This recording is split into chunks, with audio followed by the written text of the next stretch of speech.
What's up, all you minties? This is the Uncanny Omar, and today I have the pleasure of being joined by my wonderful co-host, Wonder Maddie. Wonderful Wonder Maddie. Yes. Um, First of all, I want to say happy birthday. I know I texted you yesterday, but happy belated birthday, I guess, because Thank you. yesterday was your birthday on the 3rd. So, and to everybody, happy 4th of July if you live here in America. If you're in Australia, it's already the 5th, or if you're in another country, it's just another day. But here in America, it's Independence Day. Although a lot of the fireworks and celebrations have been canceled because of the pandemic. But yeah, let us know where you're from in the chat. We'll see. Greetings from the Philippines. I have a lot of friends in the Philippines. Also, man, things are rough for you guys out there. I'm really sorry about the new. I don't know if you've seen Omar, but the new Terror Act that just got passed. It's going to go into legislation or go into act. No, I have purposely tuned myself out of a lot of things in the last couple of weeks because I got things here. Fair. So, yeah. But hey, I see he's reading Infinity War. Love it. Iowa, Canada, Louisville. What's up, Tyler? You're close to us. Yeah, and he knows we pronounce it properly because we say Louisville, not Louisville. Northeast Ohio. I forget that's where Kenny's from. Netherlands. We had in Indonesia too. I've got a lot of friends in Indonesia too. Some game developer friends. So the people who made Coffee Talk. My friend Fami. He's Indonesian. Makes videos. I hear a kitty. She's loud as hell. Coronaville, USA. Oh, Robert. Florida. Roberto, I'm so sorry. Stay home, man. Stay home. Good morning to you both from Alberta. I've been there. I've been to Alberta. Lionheart, it's been good. Surprisingly. I can't really see people personally, but I watched Hamilton, of course. I had some friends come by with masks on. They gave me a couple gifts, and I went to Tina and Heather's house, and we sat in the backyard with masks on, and just it was a nice little time. So I was happy, and I spent all of my in-stock trades gift certificates. But then I got another one, so I got to make another order. Man. Darn. You and your first world problems. Rough. I haven't gotten her anything yet. I've asked. And so she said I didn't have to, but I'm going to. I'll draw her a picture, very similar to what Matthew Mangy gave her.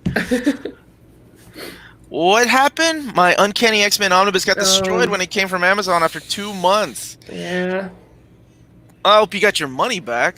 That's crap. Howdy from Pittsburgh.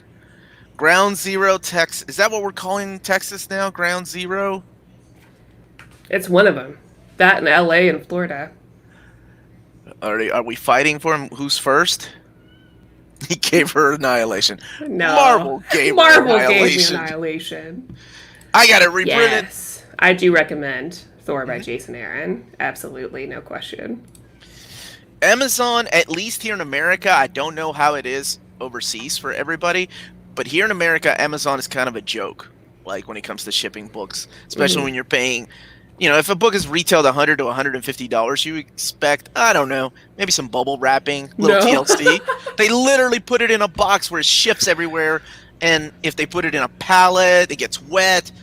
There is no protection. It's become a joke here in America. Yeah, I only feel comfortable, ordering stuff if it's something smaller, or if I have to get it through there. Shout out from the living room. Thanks, Elliot. Elliot he got me some clothes and he's getting me a reading chair. Oh, that's nice. So I finally have a place to read, that's comfortable to read my comic books. What's a reading chair? What is an armchair? An armchair that I can it's I got one from IKEA. You can read, put your arms down and read. Yeah, actually hold, have actual stability, and then when there's an ottoman, so I can have my legs all the way out. So I was gonna say, does it come with a thing you can put your book on? No, churches? We need to invent one for omnibuses, but I wanted to get one that was comfortable, but not too comfortable that I would fall asleep. So yeah, that's the trick, I found right? a good mix. Yeah, because I've got a couch, I've got a bed, but I'm gonna fall asleep, so I can't read my books there. And I work here, so it's I don't want to read books where I'm near a computer. Oh, I get it. I get it. Omar, I was watching the January 2021 Marvel Collected Editions. Nearly fell out of my chair with the cat. I was very happy to announce that. And there will be more coming, more reprints, more omnis. David said they're working on the lists of things right now. So I'm very excited to get to announce those to you all. And if you haven't, I guess subscribe to the channel. I'm sure you have if you're watching this live by now. Jordan, that's the one we ordered. Is that a reading chair, Paul? Yeah. It's from IKEA. That's why that's why it has a cool name. Thank you, Grace. It just came in today. I ordered like 2 more because I want to make sure that even if I'm in a show or like a video where I'm not talking about it, I want to be talking about it. You know what I mean? Like it's still part of the conversation. California still has the highest number of cases? Damn. Cali, and Cali's all kind of, I don't know, they got beaches over there. Omar, did you get your haul? No. It's still not here? June 11th it shipped. Still not here. Dang. It was from, I did get my cheap graphic novel haul, though. That okay. Came in. Was that your IST order? That was my IST order. Did you do regular media mail or like? I did, but I ordered just that Silver Surfer book, and he got it like 4 days later. And I think it's just literally shipped, right? Like, oh yeah. Okay. So you have Tennessee and you have Kentucky. So my order literally went literally we are right above Tennessee, which is where IST is. My Tina, order join the California. Show. Do you want in? I'll send if she wants in, if she's. I'll send you the link. Then went to California, then Seattle, and then New Jersey, and I think now it's in Ohio. It's supposed to be here on Monday, so we will see.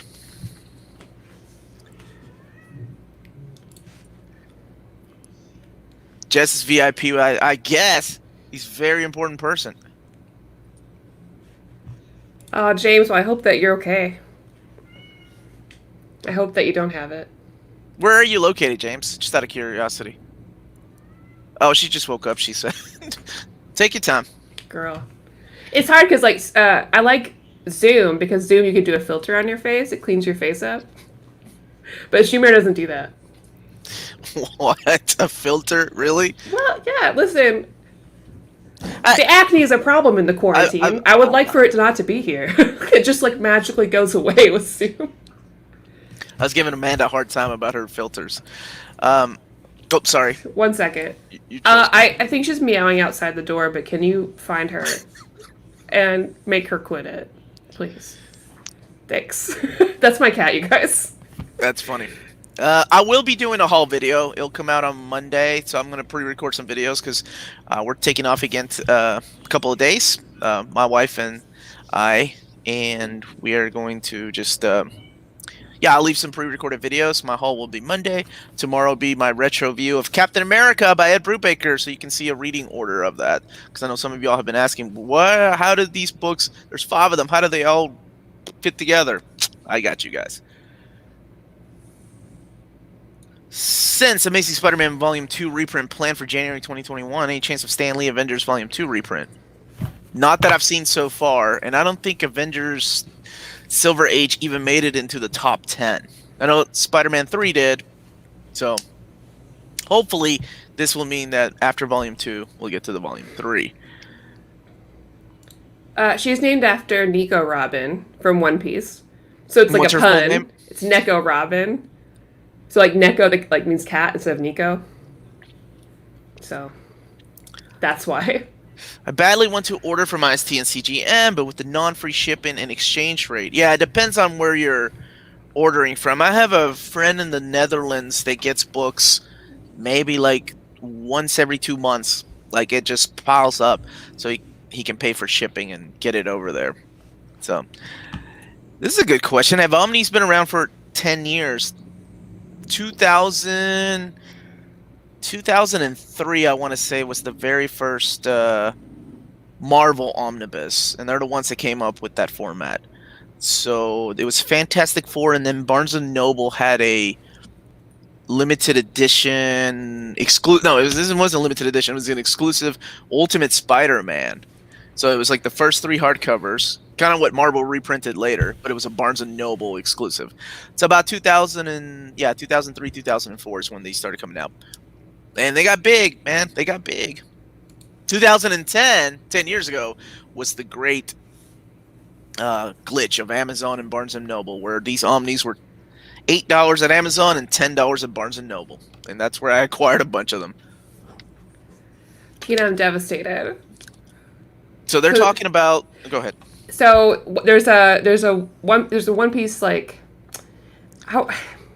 One Piece Tokyo Tower is a place where you go, and it's like, I can't call it an amusement park, but it feels similar because there's all these like statues and like things you can do there, like walk through the ship, like life size like rooms and stuff, and meet the cast, cool. And like there's live shows. And Tina and I go every time we go to Japan, usually twice a trip, because it's my favorite place to go. And they're closing forever. Because of COVID. Why is it forever? Just out of curiosity. I don't know. I guess. I mean, I think they probably just hurt for money the whole time. I guess they just can't continue. So, I wouldn't be surprised if this came back in some other way eventually. But they're closing down. July 31st is going to be the last day. That sucks. They're going to open for a little bit, just so people can come and say goodbye, basically, and they're going to have like, mask and social distancing, and they're going to do that as safely as they can. But, it's it. That's over. So, I was so bummed. I cried a little bit. Because it's my favorite place. Really? I'm sorry, on your birthday weekend, too. That sucks. I know. So, that sucks. I had to tell Tina, because, it's our favorite place. So. Yeah. I'm sorry. Omar, with the Cap Brubaker Omnibus reading order, can we get a Cap reading order? Yeah, you can. Absolutely. But this month, the Patreon votes are either for the month of July, it's either the every DC event in chronological order or every X-Men event in chronological order. So patrons are having at it, and they can vote, and you can find out how to join clicking in the description.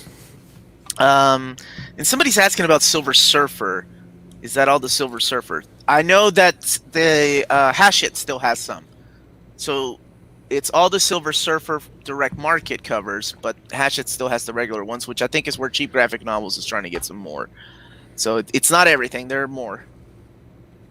It's just a weird time for books, that's for sure. Sorry. Go ahead. You get dibs. Sorry, Eric. There's luckily a lot of the places you can go. And Tina need to do a video on just like places we go in Japan, but that's too sad to think about because we can't go there. But there are a ton of One Piece stores still around that are still very cool. We always hit up all of them. And we always do the lottery because there's a lottery there. You can like get prizes, and you can also visit the ship. There's a life-size. That's awesome. Going Mary, you can go visit, and there's still like Jumpland, and there's a part of Universal Studios Japan in the summer. Although I hate going to Japan in the summer, but if you go, there's a part of Universal Studios Japan that has like some One Piece stuff you can go see, like Sanji's restaurant. So I do recommend, even though this is gone, you should check that out. Go ahead. No, I was trying to find a comment from earlier that kind of segues into something we were going to bring up, and I cannot find it. Oh. The Studio Ghibli Museum is amazing. I loved it. Oh, especially absolutely. If you're a fan. Maddie, I think I went in 2008, and I know Maddie's been there since. I've been twice. I went in college, and I went, because I was like living there, and then I went last year. Wait, year before? How long has it been? Time doesn't exist. But the last part of his sentence makes me mad too. But here's the thing: when I went in college, there was, because they change exhibits. They have like the mainstays, but there's an exhibit, and the one that when I was there, they had a room that was made to be like the inside of the cat bus that we could go in and sit in. So that was really nice. But those lucky ass little kids get to jump around on the cat bus. That's what I would have liked to have done. I was so mad. Maybe on the amusement park that opens up in 2022. It's still on schedule. The Ghibli Music Park, you might be able to do that. And when we were there, we saw Ponyo. Ponyo had just come out. Nice. It was really cool. I had no idea what was going on because it was in Japanese, but I kind of figured it out. 2018? Oh, Tina. Right? Too long ago. Hey guys, any news on X-Men Claremont Lee Volume 2? The Claremont Jim Lee Volume 2 will be coming out next year sometime. We still don't know the date yet, and we still don't know the date of Thunderbolts, but David assured me they're still coming. So worry not. Is Saga Compendium available in hardcover? No. No. Image doesn't do. They did. I'm sorry. They did do hardcovers For like the Skybound. deluxes. Yeah, like Skybound Studios has the Invincible hardcovers. There was limited prints of like Witchblade and Darkness in hardcover format for those compendiums, but most of the time it is those soft covers compendiums. Real quick, Harry, that would be a wicked bummer. But they do have stuff from A Wind Rises there, though. That was really cool. I think the last time we were there, that Tina and I were there was a food exhibit. So it was basically like just like a whole area that was just talking about the food in Ghibli movies. It was really nice. Oh, okay. Paul, can you ask your question you were asking earlier about the omnibus you wanted me to ask David about? And I can answer that really quick, and then that will lead into a conversation. Maddie and Gwenpool. Here it is. I found it. Yeah. Okay. So for those that are listening and not watching, Paul Baker's were you thinking Spider Gwen? God damn it! Yes. That's why you were. I can't keep up my freaking characters together. Ugh, thanks, Maddie, for correcting me. I almost embarrassed myself. I will ask. Is that what the whole title is? The motherfucking Gwenpool omnibus? Yeah, that's what. Honestly, appropriate title for Gwenpool. Okay.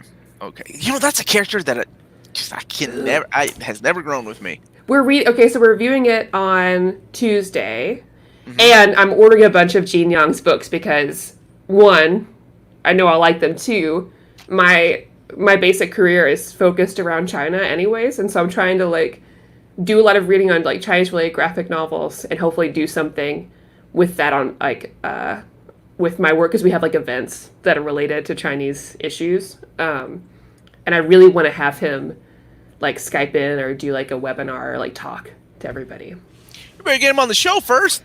Damn. Well, okay. My boss doesn't know about this show. Oh, right. I'll slide in there too. Omar, do you think we'll get a Superman by Dan Jurgens collection out someday? Yeah, absolutely we will. I mean, they collected its deluxe editions of the Rebirth years, right? So we will one day. Hey, Maddie, are you into Gundam at all? That's am. My pickup line. I haven't watched as much, so like I watched G and Wing and Iron Blooded Orphans, and then I borrowed Double Zero from a friend that I'm watching. That's a good series.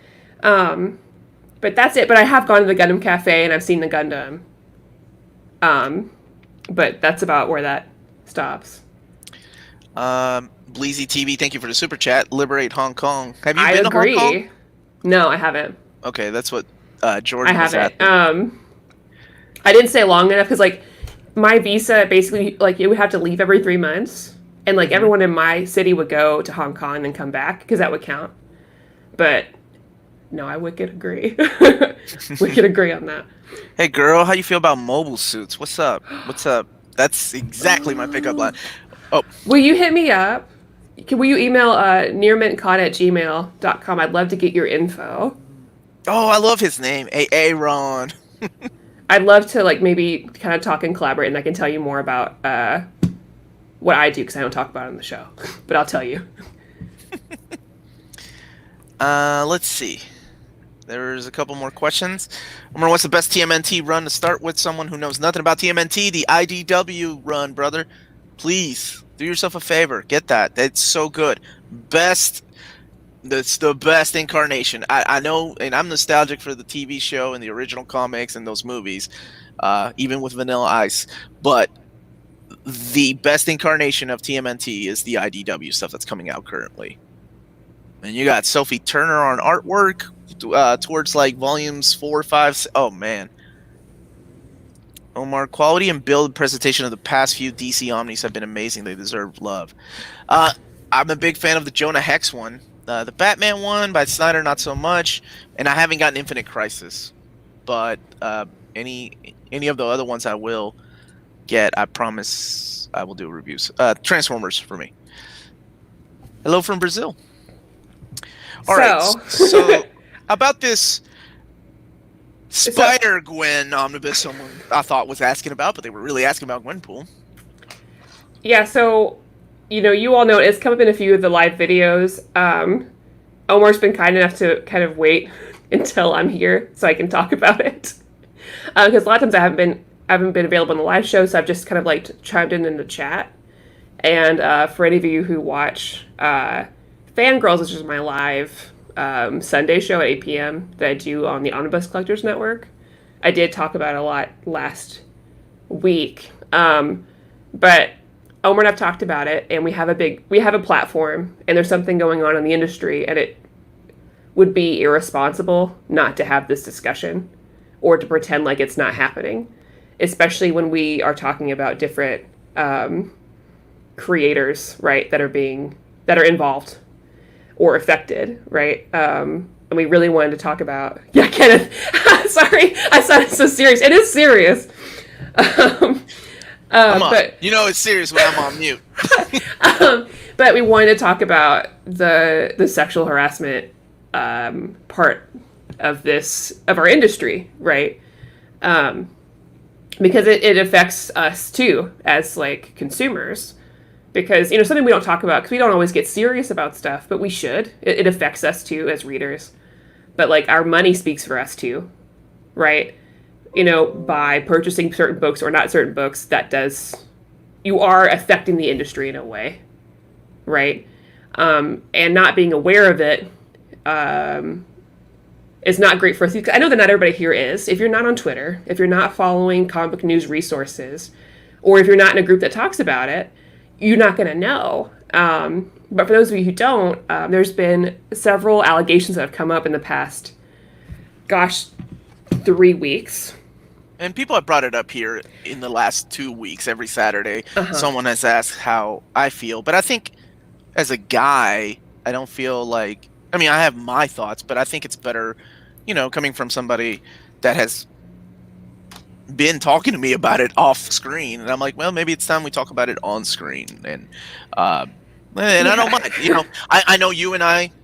different opinions, but that's okay, and as long as we keep it civil in the chat, we can have an adult conversation about this without getting too upset. I know things like this upset a lot of people. So, and that's what I wanted to do, is just really talk about what this means for us too, because this is not a new thing. I know a lot of people, because it's come up, right, feel like, oh, this is out of nowhere, or they feel like maybe some of these are unfounded, but it's like something that was bubbling over, right? It still exists, but you reach a point where people are like, no, we've got to talk about this now. And usually once one person does, more people feel comfortable. So we've had this issue in the industry of certain creators, typically male. There could always be a woman involved. We don't know all the details. There's going to be things that still come out, right?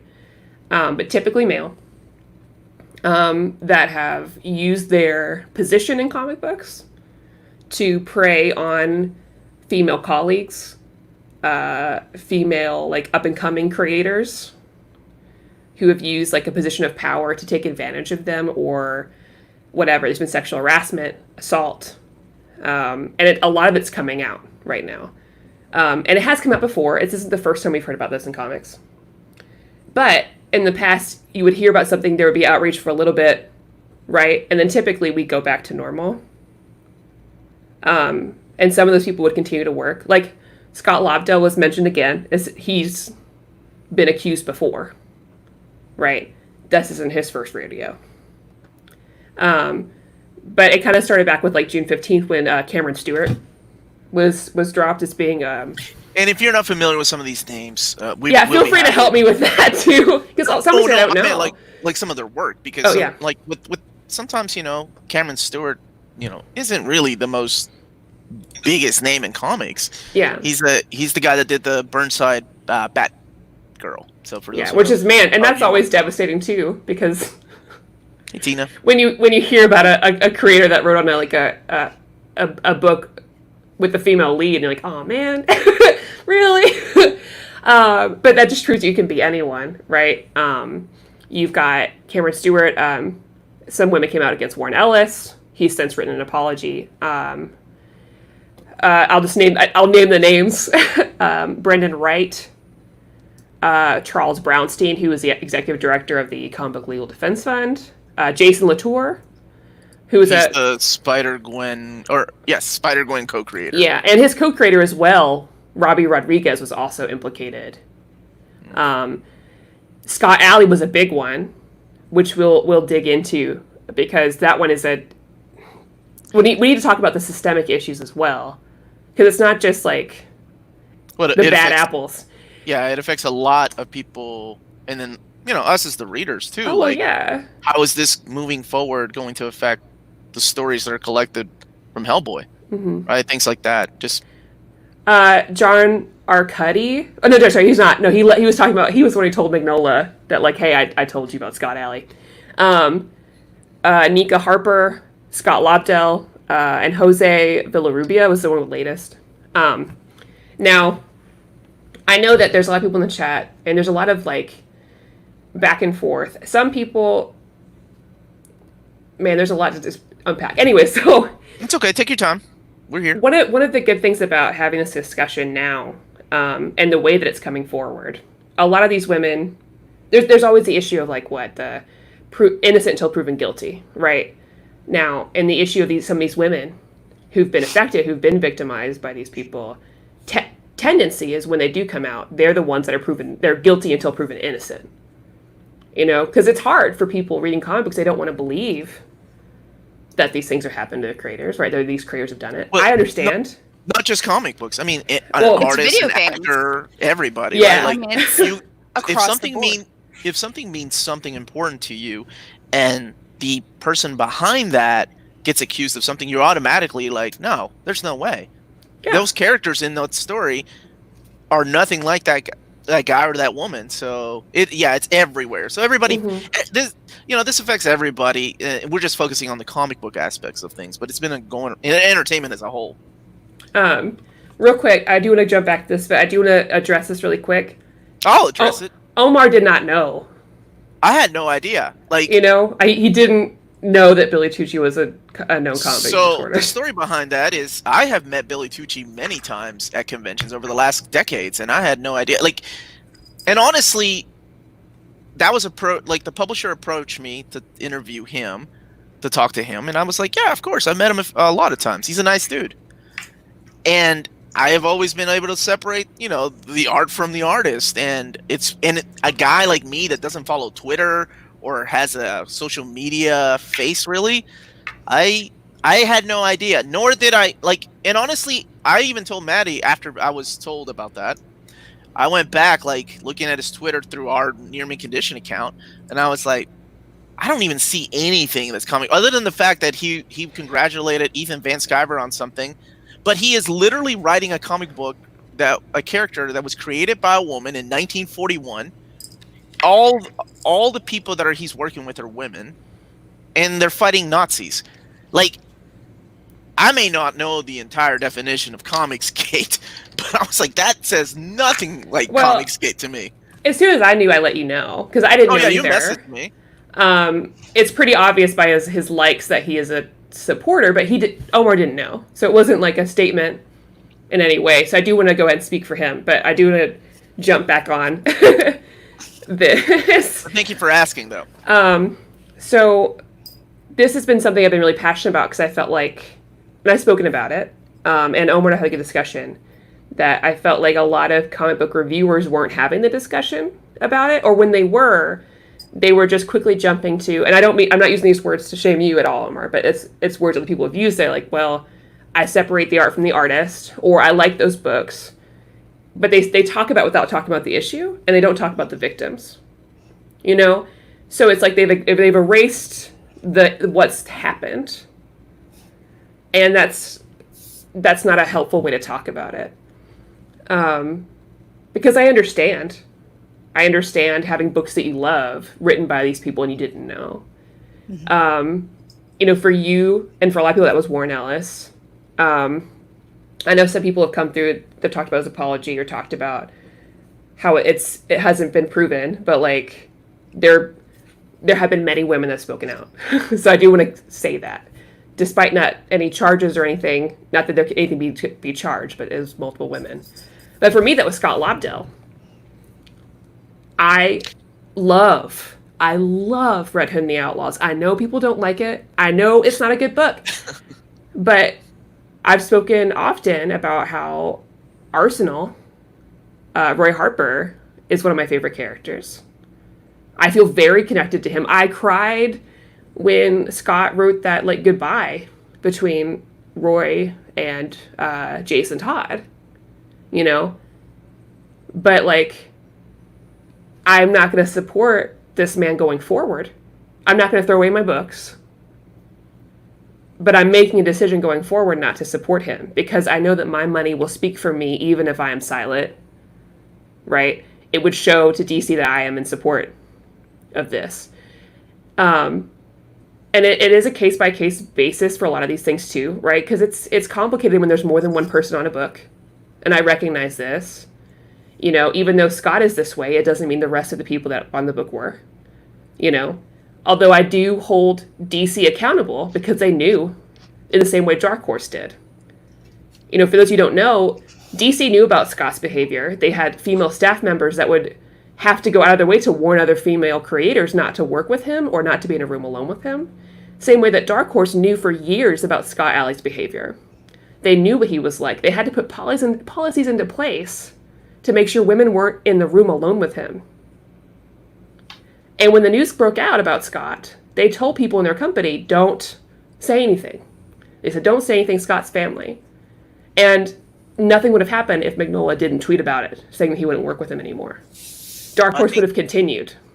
And he was put in that, I think you and I talked about this, like, I think he was put in a corner, like, you're damned if you do and you're damned if you don't.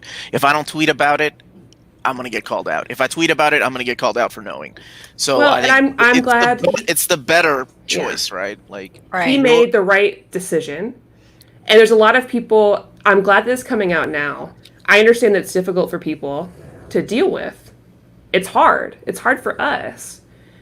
But now, the more people talk about it, the more people are speaking up, the more people are saying, I'm not going to purchase this book because of this person, but I'm glad to look up the other creators and support them in a different way. The more the industry has to listen to that, because otherwise they don't, because that's not their prerogative. There's no HR in these places. And creators who see this happen know, okay, now I can talk about it. Gail Simone's talked about this at length, you know, that coming up in the industry, she's experienced these things. She didn't feel like she could talk. And when she did, she was reprimanded. A lot of these women didn't have a place or to stand on to talk about it, you know, and it's up to, unfortunately, it's a lot of times up to the men around them who have that privilege to say something, or it's up to us, like, you know, taking in these books. And I've been in those situations. I know for people it's difficult, but like, as a woman in the industry, like, at the industry, but a woman in any industry, or just in life, I've been in those rooms where people have said something about my body at work. Yeah. And I had to laugh it off because I'm in a room of other colleagues. And it's not the time for me to do it. And then I don't have an HR to talk to. And so then I have to be afraid of going in that room. Were you the only woman in this instance? Okay. Yes. Well, even if you have an HR, sometimes they'll downplay it. Well, because they're not there for you. They're not there for you. Stuff like that. And they're just like, well, maybe, I mean, things like literally you need to grow a thicker skin has been said to me. And that's something you should never tell someone when, you know, you're like, some strange guy just like pinched my ass. Like, he definitely needs to be talked to. I don't know this person. I can give you a detailed, you know, but it's a problem. When it's one person, it's a call out to that person. But this is a whole industry, just like video games, you know, with Twitch streaming. So it's a call out to the whole industry, basically on a culture that's been very prevalent and has been hushed for people who are, you know, like, oh, we've got one woman on this team. And it's basically fighting back and saying, like, I understand this is an old, you know, culture. But this needs to change. And this isn't right. You know, I don't go around, you know, doing, you know, certain things like grabbing your, you know, crotch, you know, that's not. And like, we could speak to that as well. Cause it's, I, even though women are at the forefront right now as the victims, the reason why we're talking about it is not just so that women can feel comfortable in the comic book industry and feel like they can go into a workplace without someone trying to like sexualize them and treat them like that. Cause if that happens, it's also getting in the way of other opportunities. Absolutely. But also for men as well, and also for people of color, because the industries we know have not been kind to those people. Those barriers have been in place. We continue to see it. And it does allow a platform if this does happen to guys, because absolutely it's not as prevalent, but it does happen to guys. Like in cosplay, I've got a friend that cosplays as one of the stormtroopers from the 501st. And he has been groped by women before. And that's not something you do. That's an individual person. And it's basically what it stems from is treating women like an object, or treating a cosplayer, even though they're a guy, as an object. So I really hope this is not Warren Ellis. No, so I can speak to this a little bit. So Warren was one of those. As far as we know, that nothing happened physically. I could have missed that, but it was more of like, yeah, the grooming or using his place of power to like put women as mentoring, to feel like they owed him sexual relationships. You know? Oh, so, no, I'm not Warren Ellis. So he was using it like, Jesus, tit for tat. I do this for you. Maybe you can do this for me. Like, I get you a position here. And so that's the big of it. Sorry, go ahead. It's a weird. I don't know, man. It's an interesting discussion. I feel like me putting my 2 cents in as the guy is just, because I feel. Go ahead. Sorry. More of like, a lot of the women that are involved in this were like, as they were coming up in the industry, were groomed. So like people saying like, "Oh, I'll mentor you. And I'll get you in this adults, book." Yeah. Oh yeah, absolutely. So basically, you create an atmosphere where someone feels obliged to do something. They have to do it. It's a weird sort of, you get into their mind, and it's almost like cults are very good at this, at grooming adults and having them do things, even though it's not necessarily physically forced on them. The whole atmosphere is you do it. It's a very strong peer pressure. So okay, to clarify, then Warren Ellis also did the same thing that Cameron Stewart did. Like because all I was reading was that he was talking to like almost like I thought it was a group of fans, and he was flirting with them, not promising. I think it's a mix of both. Okay, because okay, and I think that's my difficulty with making strong statements, at least for me, like, because, and I'm not taking up for the guy because I really do love his books. JT. Saying it right. Yeah. Because I think for Cameron, he was actually accused of actual assault. Like sexual assault. Okay. So that's different than what's going on with the Ellis allegations. It's not I understand where you're coming from. It's not the flirting. A lot of these are in professional atmospheres, which is the bigger issue. That's one that you left off the list that I'm like, screw that. Like the Jeff Johns thing that I saw last week, and I'm like, what? Where is this coming from? And that was him talking to a fan who was younger, who's 17. But like, I haven't talked about Jeff Johns because not enough's come out for me to feel like I can really speak to it. It was one lady, and she seemed like it was cool, but it was still cool but creepy because she was underage. Because when you're underage, you don't always know. You know what I mean? That's why it's easier and that's why a lot of these men go after young women. Because I didn't know. A guy grabbed my ass that was definitely way older than me when I was like 15. And I was like, oh my God, this is great. 'Cause I didn't know at the time. But now growing up, I'm like, oh God, that was gross. Ugh. But it's not that it's flirting. It's different. A lot of these people, it's them that they're working with people who want to be in the comic book industry, looking up to them. And they're taking that respect and that power dynamic to ledge them into doing things. Well, and you have to take a look at what the comic industry is built on. So you don't just be like, I draw great comics, therefore I'm going to become a comic, artist. You actually have to get to know people. You actually have to have these interpersonal relationships really to break into this industry. And that's the problem, is when you're having these interpersonal relationships, you're trying to make friends. When somebody's hitting on you, is it hitting on, and that's it? Is it, do I really have to do certain things to break into this industry? And for women, the answer in large part is yes. You have to take sexual advances to progress your career in some of the older days, and that is very problematic. And that's basically what they're talking about. And this atmosphere has existed for so long. They don't necessarily sleep their way in, and that was always a bad thing, but that was how women unfortunately got into the industry, in many industries. And it's unfortunate. Oh yeah. I mean, I was warned by my mother growing up that this is going to happen. Yeah. And you're basically taught, okay, well, I have to choose my battles. And some of them don't even know. It's they're really silly, oh shit. Well, I mean, that was harassment. Oh, I was assaulted.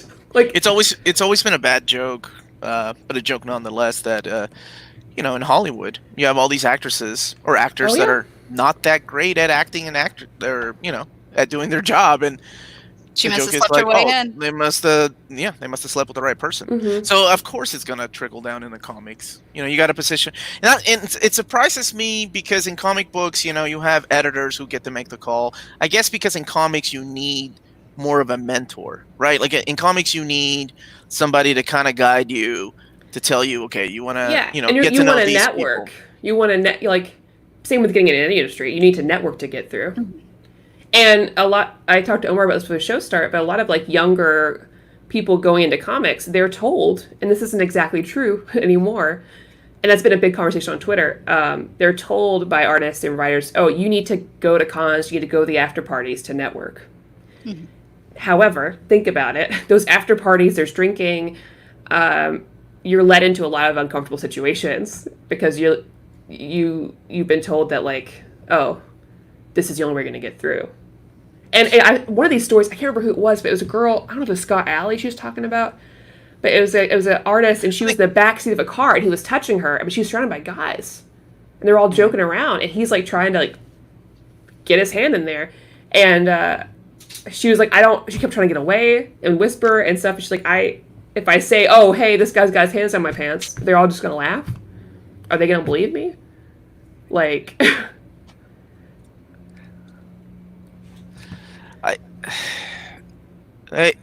I on this show have always said that I can separate the artist from the art, and that's always been my thing. And this goes back to the days of when I was younger. Mm-hmm.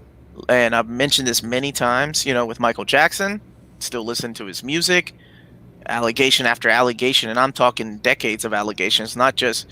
I think everybody's so interconnected now with social media, right? So when Twitter has a trending feed, it's almost guilty by Twitter.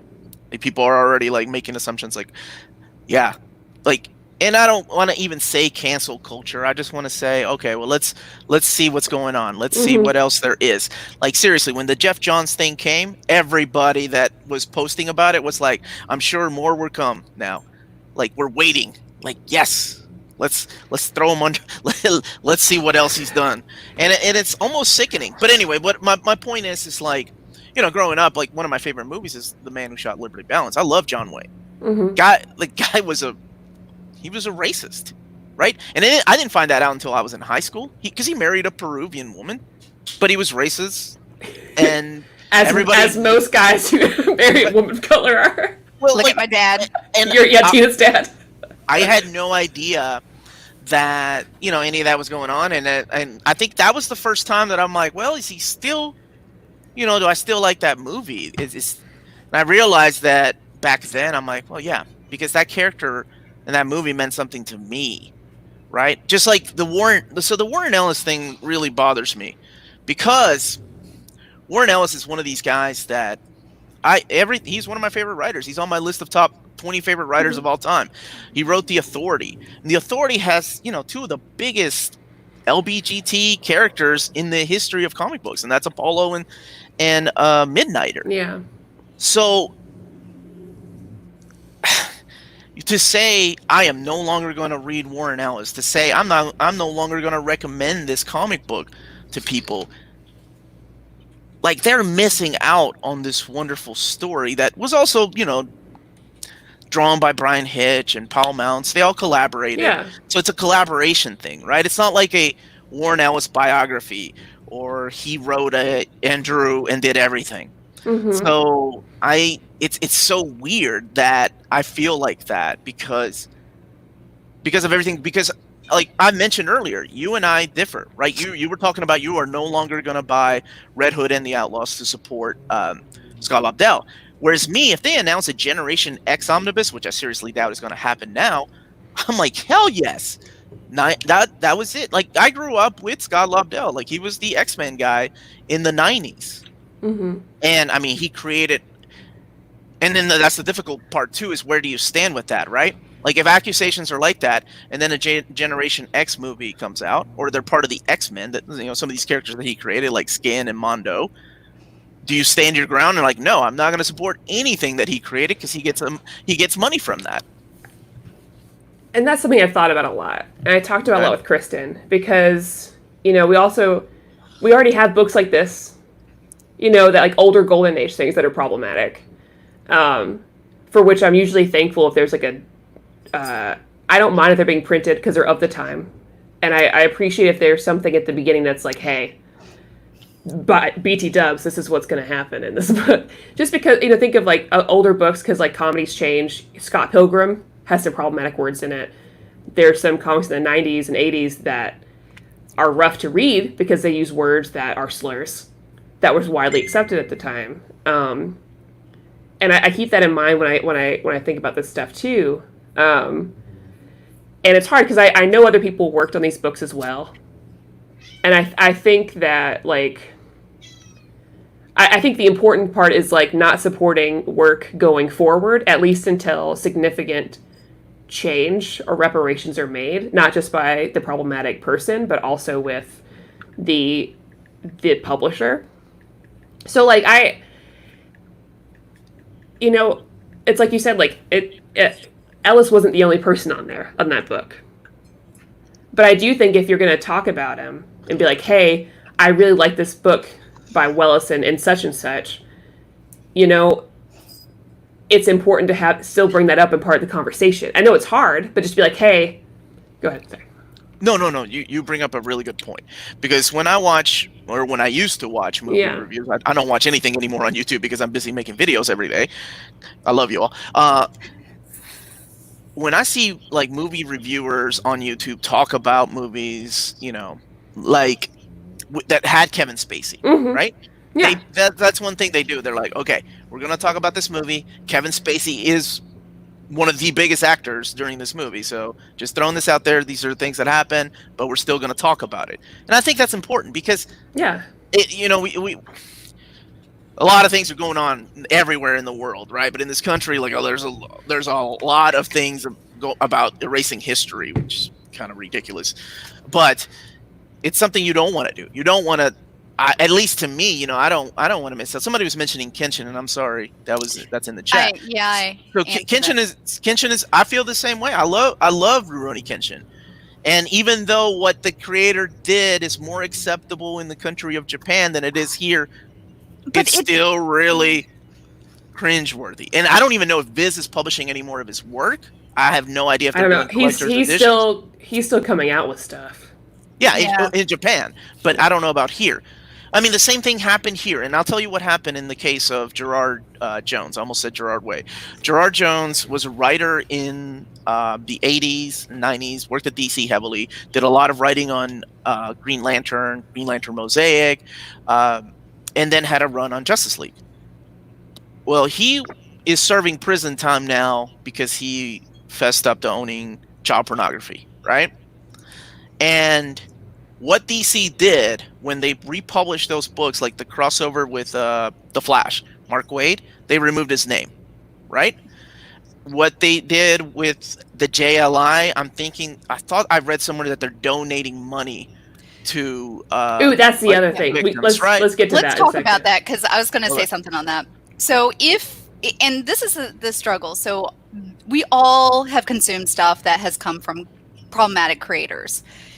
what would be really great is if some stuff like this comes to light, if they donate something, because that means that not only do they acknowledge it, and that's the important thing here. It's not, I hate cancel culture too. I absolutely hate it, because you do have, and what you were talking about earlier is what's called clout chasers, people who want to cancel people because that's what draws their views. But what you can do is, as a company or as a person, you can say, look, this did occur. This is awful. This is, this happened. What we can do is we can take this media, we can still publish it, but what we're going to do is we're going to take certain proceeds and donate to a women's fund, to a children's fund, to a Black Lives Matter fund. That this did happen. This is something that is terrible. This is why it's terrible, but let's make it better. And what you want to do is you want to progress forward with an understanding. And I think that changes that dialogue.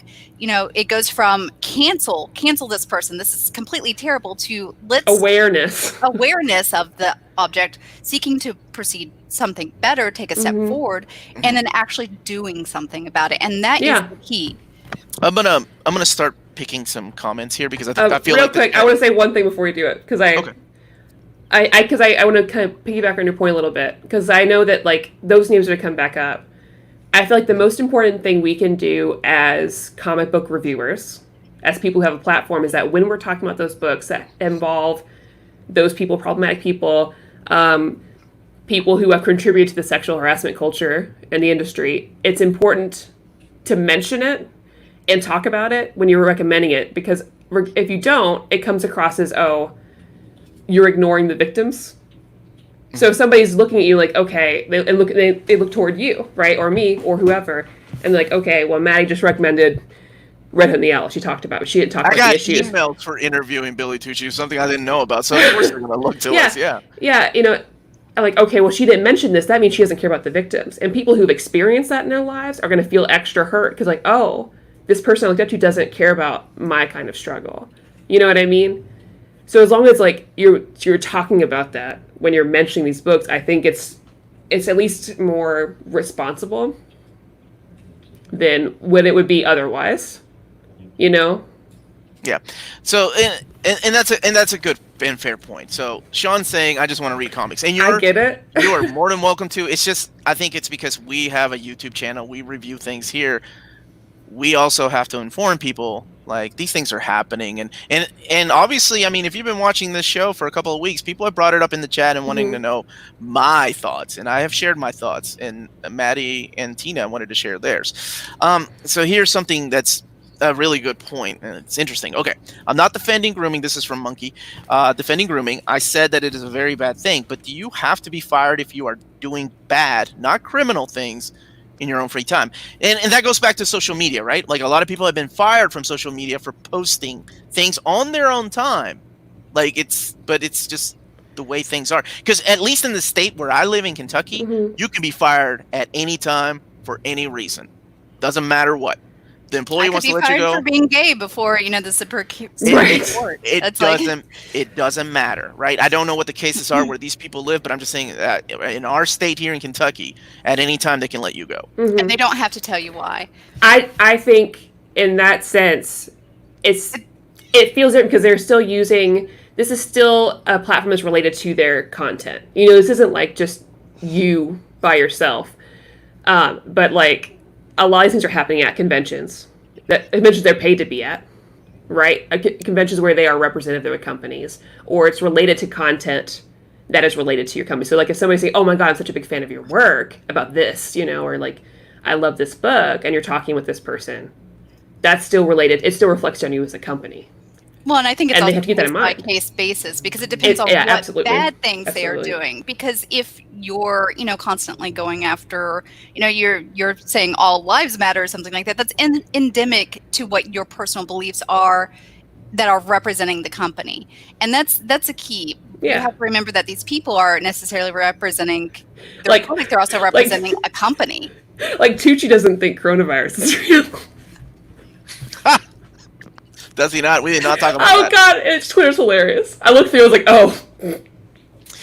All right, I'd say people going to jail or murdering is even not a reason to buy things they make. This is from Edward. What matters for it is the enjoyment it gives you, not the person that made it. And I think that's where I I come from that. Yeah, belief. and I both agree and that's just disagree, me, though. because it's something I've said before, that your money will speak for you even if you're not. You know, so like if like money is a form of like support too, and so I understand, but like if you are giving money to a person, like let's say J.K. Rowling, right? Just use a bigger example, that she's the only person on that book, you know, and giving that money to her is like, okay, well, it can be seen as, oh, I support you being What transphobic. happens to the generation of kids, though, that you want to introduce those magical, like, all these kids that have, because you feel different. God forbid something happened to Chris Claremont, right? And the views that I learned from Uncanny X-Men, like if Chris Claremont gets called out for years of doing something similar, and the views that I learned, the values of my own personal life that I've learned from that book, from his series, right? I want to pass on to my children. Like, it's things like that. And I still think, like, so here's the thing. Basically, where I'm at with my purchases is me, if the thing has already come out, fine. But like, I know that for me going forward, of me hearing this, I'm not going to further support those people unless, actually, no, I'm just not going to further support it, or at least, at the very least, I'm going to be vocal about it. You know what I mean? So if like, let's say, we'll show one of these names, right? Let's say Scott Lobdell is on another book, and he's not the only one, right? So let's say he's writing a book. I like the artist. Everybody watching this right now, and I'll tell you, I'm just going to name a book. Everybody watching this right now is waiting for a reprint of X-Men Fatal Attractions, right? He co-wrote that with Fabian Nicieza. Go ahead. Just to give perspective as to what you're saying. And that's why I'm trying to be understandable of things that are like being reprinted, right? Right. I think I'm understanding of that. I mean, new content. Different than, new content is what I'm thinking about. And I don't want to say that I am making it, and there are exceptions to this. I think Scott Alley is the scum of the earth. I have no intention of supporting him. But I do want to allow for some people to grow and change. And I do want to allow for the industry to grow and change, because the industry is also part of this. Dark Horse knew. DC knew. They enabled these behaviors. And they are also problematic. Yeah. Yes. So what happens with the BPRD collections then, right? Because I still want to get them, even though Scott Alley played a big part in them. I mean, we still have Lobster Johnson collections to get through, and those are multiple people working on those books, right? So your stance on that is you will no longer like. No, I didn't say that. Okay, I'm sorry. I don't want to take words out of your mouth. No, I said I understand. Mm-hmm. That we already have things that already have been written or created. Now, some of those are going to be re-released. I understand purchasing those things. I think that's fine. I get it. And I think I may not support those. I'm not sure. I'm not sure where I am on that. I'm not going to purchase any Scott Lobdell books. I'm not going to chastise anyone. I don't want to put you on the spot. I know. I just want to finish what I was saying. I'm not against people purchasing those things that are being re-released that have already been printed. That's a decision you have to make for yourself and what feels good to you. Some people don't feel great about that. My friend Lee is struggling so much because he is a huge Magnolaverse fan. And he is really struggling with it. And his wife is like, listen, enjoy what you've had with this. These stories still mean a lot to you. You don't have to support him going forward. You know? And yeah, reprints are it's a weird gray area. You know, I'm not going to demonize anybody for that. But I know that for me, new work, I have no intention of supporting from those creators unless I see a significant change or reparation. And I mean new books, nothing reprinted, new work. That's just where I am on that. And can we talk about one thing? So it's different so a single artist like J.K. Rowling, she's the sole author of that book. When she does something, comics are created by a team. And I think it's a good discussion to have is if one individual in a team does something heinous or corrupt, does that corrupt the entire team effort? I think that's a good discussion to have. We've got some good comments. I can't help but highlight Krista because she's my girl. Go ahead. If you spend your money on creeps, it gives creeps more power, more money, more opportunities where the victims get nothing but further oppression. And I agree. Especially, and somebody brought up DC. Was it, shit, I lost it. I wanted to relate it to this. DC should get in trouble. DC needs to make changes. Dark Horse needs to make changes. Marvel needs to make changes. They need to realize that they have a responsibility here. Because if they make the changes, they can stop these things. Maybe they can't stop it, but they can create situations where there's actual consequences to these issues. People knew about Scott Alley. People knew about Scott Lobdell. Their staff members knew. They shouldn't have had create a situation where people couldn't come forward anyways. That should have never been the case. And hopefully people talking about this is going to change something. Yeah. So, okay. From that, there's allegations, I was reading against because of Jeff Johns, and then, of course, Joss Whedon getting accusations, right? Which I was not surprised by. When Joss Whedon's name was dropped, I was like... Right, but he still gets money out of everything that gets published by Boom and Dark Horse. Yeah. Right? Like, so and that's a good one to bring up for me. Buffy books, Angel, Serenity, anything that has his property, he gets money. So, and it's weird because he has nothing to do with those books anymore. Other than Joss Whedon's Angel, but he still gets a check. Yeah. So if the allegations get bad enough, this is something that I think about. Like, if they get bad enough, then you're dealing with, my money is going to Joss Whedon, and where do you draw the line, right? And I think that's why with me it's always been separating the artist from the art. That's the big question, because he's not the only one. I feel more comfortable supporting things when I know that that's not the only person involved. You know, like, things are like Aquaman. A lot of people worked on that movie. Amber Heard is part of it. She physically abused her husband, and she lied to say that he abused her, right? She's only one person on that movie. I'm still going to watch that movie, right? Like, it's a different scenario when there's multiple people working on the thing. But I do believe going forward, people are holding DC accountable and saying, I don't think you should have her in this movie, right? Mm-hmm. And people are being vocal about that. Same way that I will be going forward if I see one of these guys on there, like, okay, has this person made changes? Did they do more than just apologize? Have they been working to make the situation better? No? Okay, well, DC, Marvel, Boom, whatever. I need to let you know vocally I will not be buying this book. But I'm happy to look out. Let me look at the artist who's going to be on this book. I'll support them a different way. Like, that's how I will be going. Personally. Psycho Cleveland says, I watched Rosemary's Baby for Mia Farrow. And I didn't want to go down the rabbit hole of I do this because of this, right? I mean, Roman Polanski. I think I will say this, though, because of everything going on right now.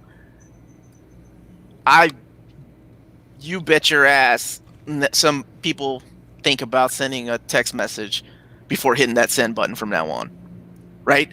Even if you're drunk and you're like trying to flirt and you think it's innocent flirting, I bet you think twice again before, because now we live in an age of social media, right? We live in an age of social media where anybody that feels this way can post it there and be like, look, this happened to me by this creator. And then other people are like, he did the same thing to me. And nobody, a creator that has successful books going on, like the case of like Donny Cates, right? Like Donny Cates is a pretty successful guy right now at Marvel, getting to write whatever he wants to with like very little editorial influence. But if something like that were to happen to him, it would destroy his career. Marvel would make a statement just like DC. So. Well, and one good thing about these conversations, because I know it's dark, guys, and I promise we don't. This isn't always going to be how these shows go, but it's usually Q&A. But that's why I'm involved. But honestly, that's why I'm also putting in the chat because they're bringing up some really good points. The good thing about having these conversations right now is that, and the good thing about these accusations coming out, is that it's going to help people, women and men and everyone that are in that, like, in these industries, in these rooms where these things are happening, they're going to feel more comfortable telling that guy, oh, don't act like that. Because, I mean, if you look at Jess's interview he had last week, I forget, with the guy who writes Hellraiser right now, Hellblazer, he's like, I feel awful because I must have... Or... No, I don't know. But anyways, he was like, I must have been in the room when this happened. I must have been in some of these rooms where these things were happening. And the more people get called out, the more realize or see it. Yeah, and they'll see it and they'll notice it and they'll feel comfortable being like, hey, dude, that's not cool. Because the problem is in these rooms, you're getting people that's like a sounding board? Not a sounding board, they're reflecting the same voices at each other. Yeah. They're supporting each other, like, that's a funny joke. Cy Spurrier. Thank you so much, Lloyd. You know, like, now that these discussions are happening, people are going to think twice and they're going to realize, oh, actually, this isn't okay. Because when you're in these rooms and if you're being supported by other people, people aren't stopping you when you're making a joke about a woman, right? Or a man or a person of color. You think, oh, it's okay. And the more this happens, the more you feel comfortable acting that way and acting out those things. And that, I just hope that this is what this conversation leads to. That this is what those conversations lead to. That DC and Marvel and all of these really think about, okay, we need to change this boys club, right? We need to change it to be really supportive. Like, I honestly think that's happened at Marvel because when Gail Simone left Marvel, she left for those reasons. She said it was a frat party. She's like, I don't want any of this. So she left. That was when she was writing Agent X and went over to DC. And then look at what happened over there with Eddie Berganza. This is a really damn good comment right here. It's only sad to see comics industry has regressed. It's weird, right? I was thinking the same thing. Louise Simonson and Nesenti, all these ladies that worked, and there weren't very many in comic books back then. And, she said that she was treated better by men in the 80s than she did as the time went on. Men in comics started to take advantage of power. That's really weird, to think about. That in the 80s... But the key thing, you said there weren't many women, so this could have still happened. You didn't have cell phones either that you could drunk text somebody as well. That's true. And Bruce, I know that a lot of people, I know some people in the chat, they talked about the fake accusations. Point. Yeah. Now, I do want to say, yes, I totally agree. But I also want to say there's a lot of situations in here where it's multiple people as well. And it's not always black and white either. That's the tough part, right? Mm-hmm. But, okay, there's a couple things I can talk about in here in the chat. Yeah, There's a couple people that have said, and we'll talk about the whole, you can't compliment a woman. That's a big generalization of that. Well, that's another completely different thing, too. That goes into if we want to get deep into this, it's not comics. It's the entire bringing women into the workforce. There will. And also, I saw a bunch of well, hold on. Sorry, you froze. Yeah, you froze. Literally. Oh. You're back now. You're good. Am I still frozen? Yeah, but that's what I was saying. There wasn't here in America. It was literally women in the workforce, and nobody really thought ahead of time and prepared a. Let's work it in slow and see how we do it. It's literally women are working now. So there wasn't any other than the sexual harassment videos that started coming out in the 80s because of everything going on, right? And you could take it back further than that. But go ahead and if you want to bring up some things from the chat, please. Go ahead. I'm sure you're going to speak on that, we shouldn't jump to conclusions until somebody's been formally charged and because that's so problematic. The instances of being charged for sexual harassment, it's basically a he said, she said situation. And I understand people have problems with that. Right. And things don't happen unless there's actual physical assault, usually. Right. Now, if you think about it in a professional standpoint, I've had a guy I've worked with that was talking problematic ways to women in the office. Now, he's not going to go to jail for that, but that's unprofessional and is a fireable thing. Right. Especially if they continue after you've talked to them about it. These are professional people working in professional scenarios that have acted this way to colleagues, to other people in the industry. You know what I mean? Right. So basically you're blowing it off. It's kind of like if I took a key and I went in the dead of night and keyed Omar's car, someone keyed his car. The event occurred, but you really can't charge anybody with anything because you don't, in this instance, know. Or I said I keyed the car, but you can't prove it. because you didn't have a camera on it. You didn't have physical proof of it. I mean, you have physical proof because the event occurred, but it's his word against mine. Well, she said she was going to key my car and the car got keyed. And I go, well, no, I didn't. Prove it. And it happened. So that's what we're speaking about. It's events that happen. There should be consequences. It shouldn't be, well, they weren't filed in the court of law. It wasn't, it came down. This is somewhat related and not related, but I ever brought up that I always get annoyed with that mentality of we need to change this to include every type of person. Yeah, they should be welcome, but to me the deciding factor should be we should include people that are good. And if it turns out the majority is a specific type of a domination, then that's who it should be. I don't disagree, but I also think it's very important to be aware of the barriers in the industry that are in place for certain people. And if you I super recommend watching Jess's interview with that guy whose name I've already forgotten. Seisberger. Yeah. There are barriers still within the community. And that is just true. Talk to Gail. Talk to Cecil Castellucci. Look at Marigold Scott. And look at the Benson sisters as well. That's just...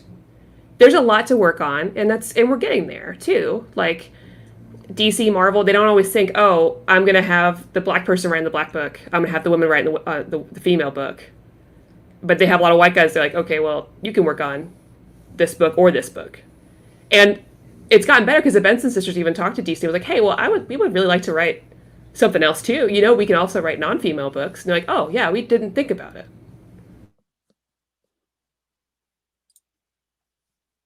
Maddie Freeze? I think she froze. That's Bob Harris cutting in on her. Okay. You froze. I'm so mad. I was making such a good point. There's silence in your voice. Anyways, people are getting better. It's a growing conversation. Challenges that are getting, in some ways, are getting better as we have to face the diversity in the community. This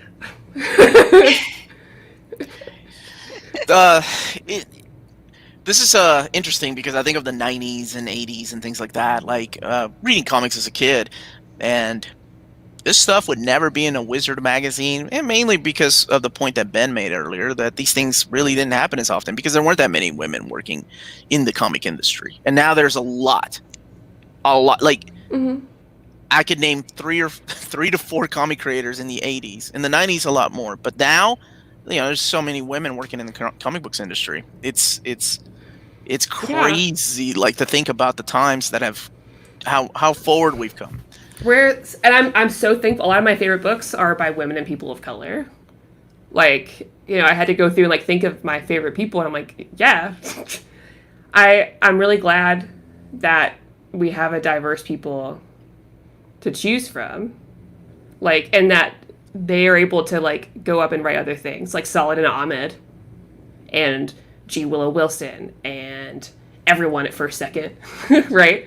Like, I'm so pumped. And there's still voices that are not being represented. And I can't speak to whether that's barriers or people not buying their books or whatever, but it's getting better and we're having those conversations, and I'm so thankful. And I'm really thankful for you guys and for people in the chat. Like, I know a lot of us disagree on some things, but that's fun. I do feel like we're able to have these conversations, and I would like to think that because of this, y'all are thinking about it. Because I mean, Omar wouldn't have known about all of it if I didn't send him shit. I don't even know who I'm interviewing it. And right, I came to your defense too, because I talked to Omar, because Omar, his feelings were, he's like, why do people just think I'm like a comic skater? And I was like, well, they're worried that maybe you are because they really care about you, and they would be devastated if you were. And unfortunately, right now, people don't want to say silence ends up ending yourself in the supporting group, because they don't want to say anything to support, because then they're going to get the flag turned on them, and that's what they're afraid of. So anybody who is seen as being silent, even though they necessarily don't, they just don't want to involve themselves in it, it's seen as a support. And I think that's why people were worried about you, Omar, because you were kind of a little silent on the topic. And they looked up to you. And they looked up to And you. I'm glad that we're... I was silent because You didn't know. well, I'm not a guy that's on Twitter. I don't keep up with Yeah. this. It's not like I can look at a list online like, hey, these are the things you should be talking about. Because when I talk Yeah, I about didn't know this, either. like on Saturdays, I keep the chat, we talk about comic books. And I think that's what some people are upset about. And that's okay. I mentioned earlier, if you're not comfortable with this, come back next Saturday. But I feel like it was important to talk about because it is comic book news and it is affecting a lot of people. And my viewers and then Maddie, who's my co-host, have brought it up. And I'm like, yeah, of course we can talk about it. And it meant so much to me. Because, I mean, like, it hurt me a lot to see reviewers not talking about it. Because the comic book industry is talking about it. All over Twitter, they're all talking about it.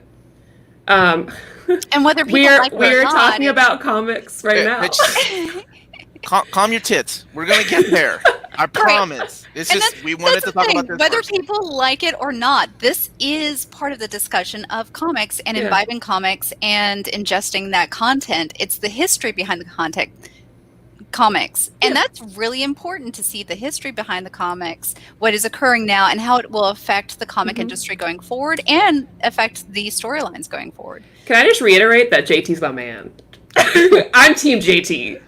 So, for those that are listening and not watching, he's saying that it's okay to be a man and talk about these things, and I'm cool with it. It's just that I feel like coming from a guy in a different perspective, I can't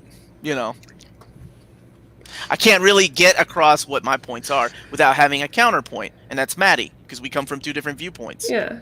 And that's why I was like, well, let's do it on Saturday. Yeah, it meant a lot to me. And I needed to hear it. I needed to hear it from you. Because I did feel, and that's not because of you, it's because of a lot of comic book reviewers, I felt alone. And I there's a lot of comic reviewers I look up to, and if I don't see them talking about it, I'm like, okay, we need to talk about it. We need to talk about the issues. And it is talking comics. So it is, and I think it's also important to bring it up. And I think that, today on a Saturday when all I got to say is the Wolverine spine that's coming out in September is going to be curved instead of flat, I think, this... Yeah, and people would expect you to talk about that for sure. And I still am, but I feel like this was also important to talk about, and it was a good conversation, and most of the chat was really, great. There were a couple of comments there that are weird, and if you all know me, I don't really ban anybody unless you really piss me off. Oh, yeah. Like, you gotta piss me that fuck off before I ban you. And Robert, I super understand that, too. Which is lucky, because, the rest of our content, sure, still escape. And I appreciate your thoughts, too, Robert. Yeah. So, thank you, everybody, for just joining into the conversation. I'm still upset owning a flat spine Wolverine, Omar. Well, you got a COVID-19 variant. So there you go. That's the way you can look at it. Everyone take that anger about the flat spines and take it to support women in the comic book industry. Right? I came here for it. DC made my Green Arrow Deluxe Edition blue, which I'm still upset about. I'm going to use that anger. I'm going to use it to this. Yes, and kind of happy 4th. Have I ever banned anyone? I think we have. In the 4 years, I think Maddie's banned somebody. In the 4 years I've been doing this, I have only banned 3 people. Oh, 3. And I don't mind a difference of opinion at all. People can, say things as long as you have a counter argument and talk about the book or the creators, whatever. That's cool. But don't come in my fucking house and start insulting me or my friends like just with some bullshit. And I can, I got thick skin. I can take it, but I don't like, getting racist, like for no reason, or homophobic. Just get the fuck out of there. Get out of here with that bullshit. 'Cause I don't put up with that. And there's a difference between having a conversation, because conversations are great. I did ban somebody 4 weeks ago for making fun of gay characters in comic books. I'm like, no, he was spamming the chat. I'm like, get that shit out of here, man. Go somewhere else. Plenty of other channels out there. You don't need to be here. Thank you. We really appreciate it. And I feel a lot better having talked about, because, man, I was angry. I was like, I'm going to let this go somewhere. And I just wanted to have a nice talk about it. So I feel better. Difference of opinion. Omar, I like Bendis. See, I'm cool with that. You can like Bendis, man. You've been called out. Wait a minute. It's the COVID. I haven't been working out as much as I needed to, man. That's why. Well, he has a thick Man, I feel skin bad. because I've slapped him a couple of times and I can't. But I'm Oh, it's cute when Tina slaps me, though.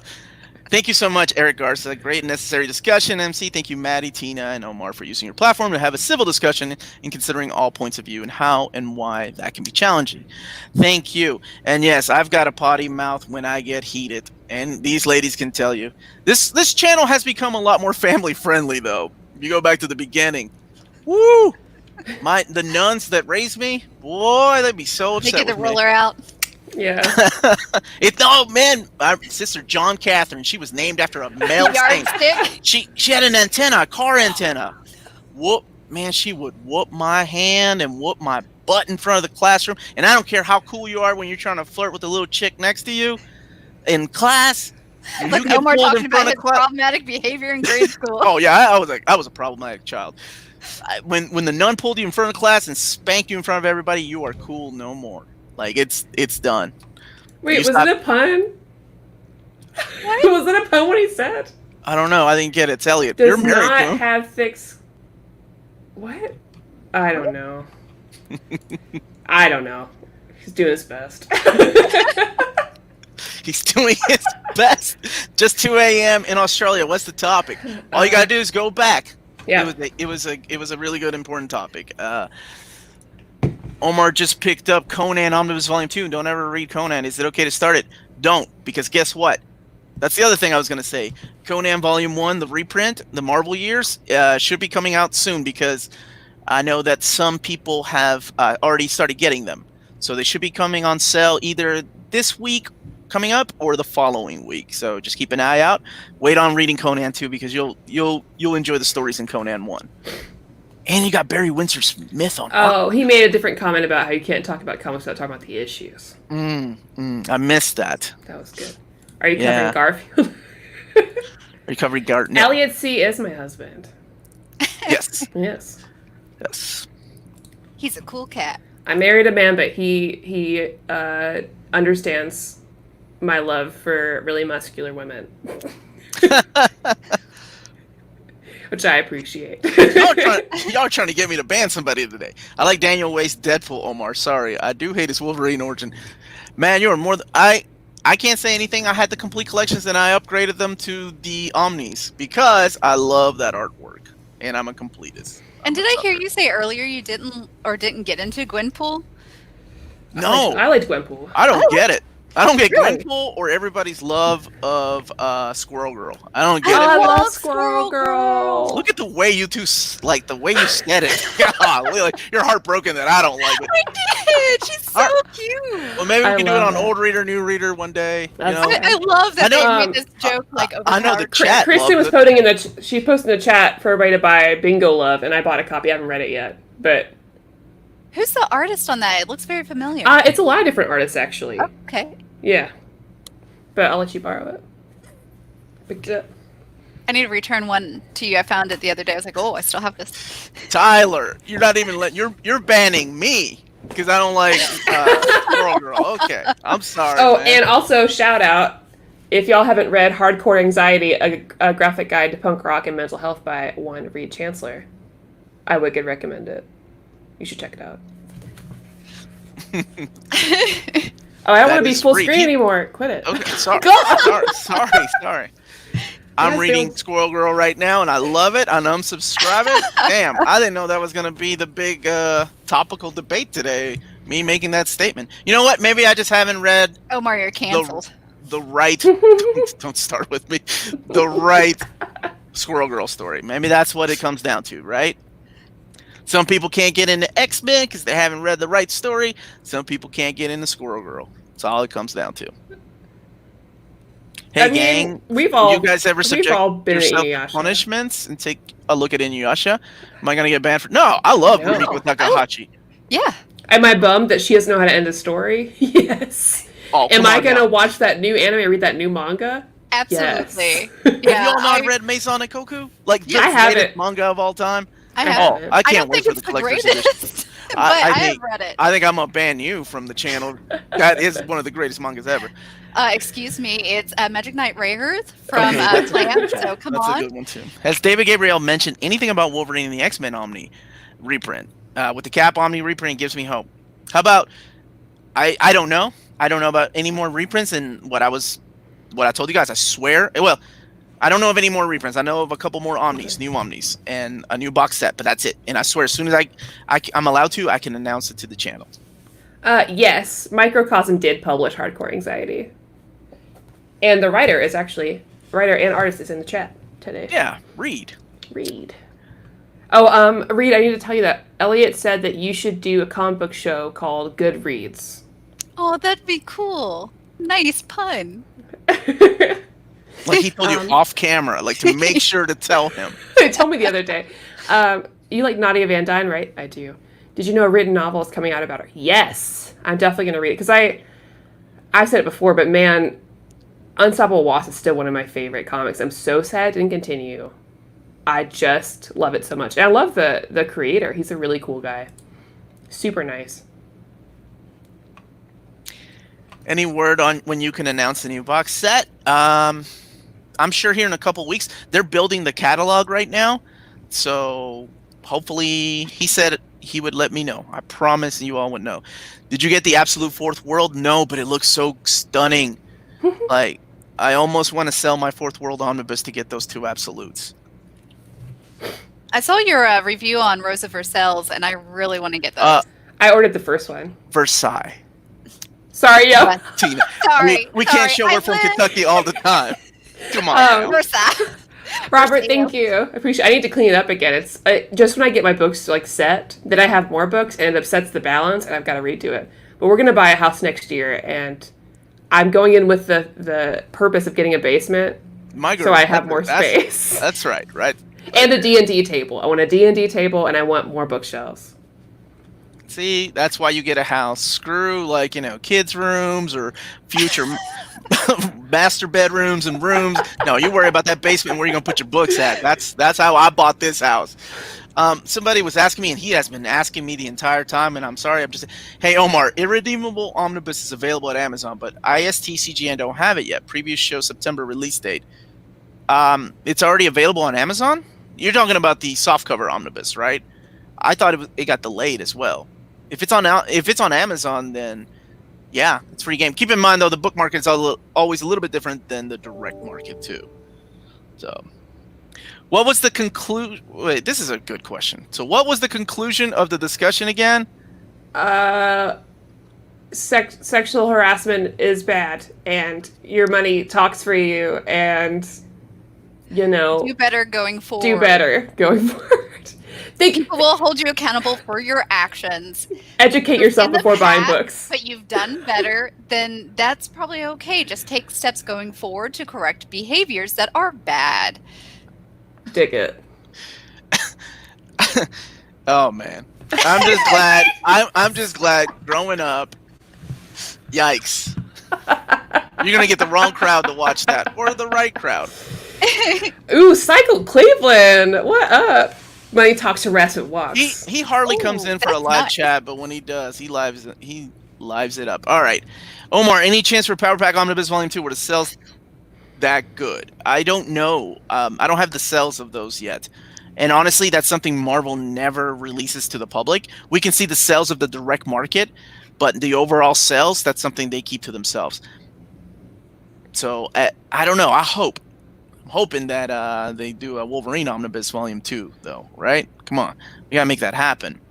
Okay, so let's talk about this really quick. Omar, really 60 copies of Uncanny X-Men Omnibus reprint. That's all that's left when I announced it on the show Thursday. So that means that the warehouse, the distribution center, Diamond, only has 60 copies left, right? Meaning that Cheap Graphic Novels already has their stock, IST has their stock, Tales of Wonder has their stock, and DCBS has their stock. However, if, say, for example, all 4 places sell out and they're like, oh, we got to get more, they only have 60 left in the warehouse. Whether they get more or not, I don't know. And keep in mind, that's the direct market only. So the book market will start getting some a week or two later. And so if you want that direct market cover, try to get it. when does it come out? Next Tuesday, I think. I can't even keep tabs anymore. And I made a damn video about this. Omar, when and where do I look for Uncanny X-Force? It should be coming out between now and middle of this month. Yeah, kitchen, living room are great. Where's the D&D room? Oh no, Right? that's where that's going to be. The basement, the wall will have all my comic book stuff, right? And the middle will be my D&D table. I want to get one of those dumb expensive ones. That's just for D&D. Oh, Jesus. I don't even know if I can read this without crying. A dad in the UK has a comic of his disabled daughter because she wanted to be a superhero. But superheroes aren't disabled, she said. But you are superhero, Plies. Think I've got to buy it. Yes. Oh, and that's why representation's important, you guys. Y'all can dog that all you want. I don't care, but it is important. I think anybody that has ever watched you and I know that you always say that. So I'm pretty sure they know that you stand for that. Well, yeah. Any word on the dawn of X Omnibus collecting the various titles? I'm sure it's solicited as an OHC right now, and much like the case of Absolute Carnage, I see that being changed to an Omnibus to collect all the issues. When's the most important question we've had today. When's New Warriors Omnibus Volume 2 come? Brother, do you think I will make a damn video, just like my Uncanny X-Men 4 video? I'll make it as soon as they tell me I can announce it, if there's one in the making.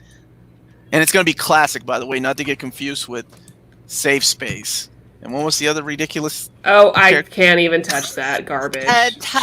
Was it? And I like that artist, but that was dumb as hell. Well, it's Chip Zdarsky, one of the greatest. Yeah, they messed up. And did that book even come out? I don't know. It shouldn't. It seems so weird, almost very tongue-in-cheek. They tried for something, and I get it, but it failed. And just move on. Move on. That book caused a pandemic. They were like, the comic god said, nope, not today, devil. And I think the real question for right now, because it's my birthday weekend still, is I have some more in-stock trade gift certificates. What should I buy? I already spent some money. It wasn't Chip Zdarsky. I have $40 left. What should I buy with that? I don't know. Get you a good Claremont book, like an Uncanny X-Men Omnibus Volume 1 reprint before they go out of print. Nah. I can't believe... Are you... I like that man a lot. I think he's really wonderful, but I don't know if I'm going to like it, so... You never know until you buy it and try it. Yeah, no. Kristen saying, get the Damn Keeper trilogy. Oh, I did check that out from the library. I still haven't read it. Is that the little pig? The little pig? Mm-hmm. Oh, yeah, you like that. I do. Look at Kristen. That's right. Harry, stop trying to make Garfield happen. Did you ever read... First of all, there's not an omnibus. Second of all, how fucking dare you recommend Heroes in Crisis to me? How would you buy it though? Because of that beautiful oversized artwork?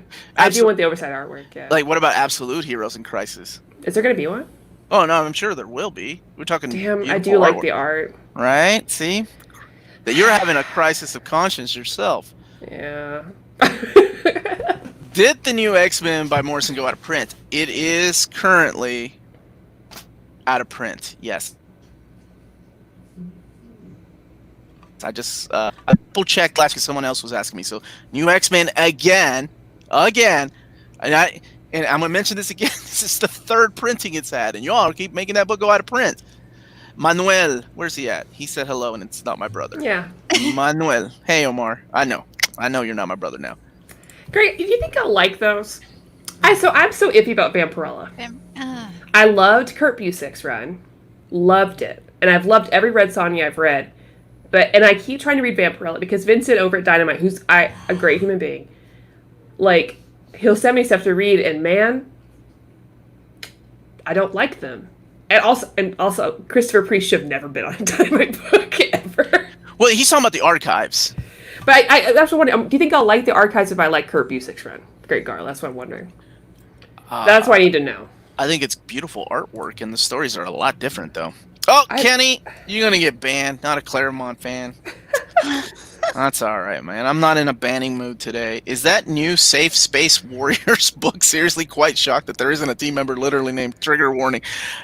I really don't think I saw that book ever come out. I think it might be coming out in trade paperback. The outlet, people really were against it. People, that doesn't matter where you are on the spectrum of this, politically or you're whatever. Everyone was like, nah, that's dumb.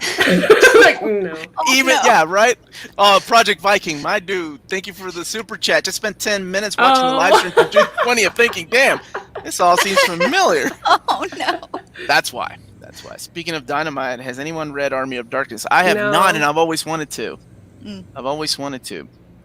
Omar, happy birthday. Not my birthday, but that's cool. No, I know it's where- my birthday. I think it's an inside joke. They tell me that before I do something. You should do top 10 most wanted Omnis videos for specific characters. Like, oh, hell, that's a good idea. Tina, Yes. you know what to do. I'll screen grab it. Thank you. That's my girl. Thank you so much. Can you make it faster, though? Did you get it? Did you get it? Yeah. Okay.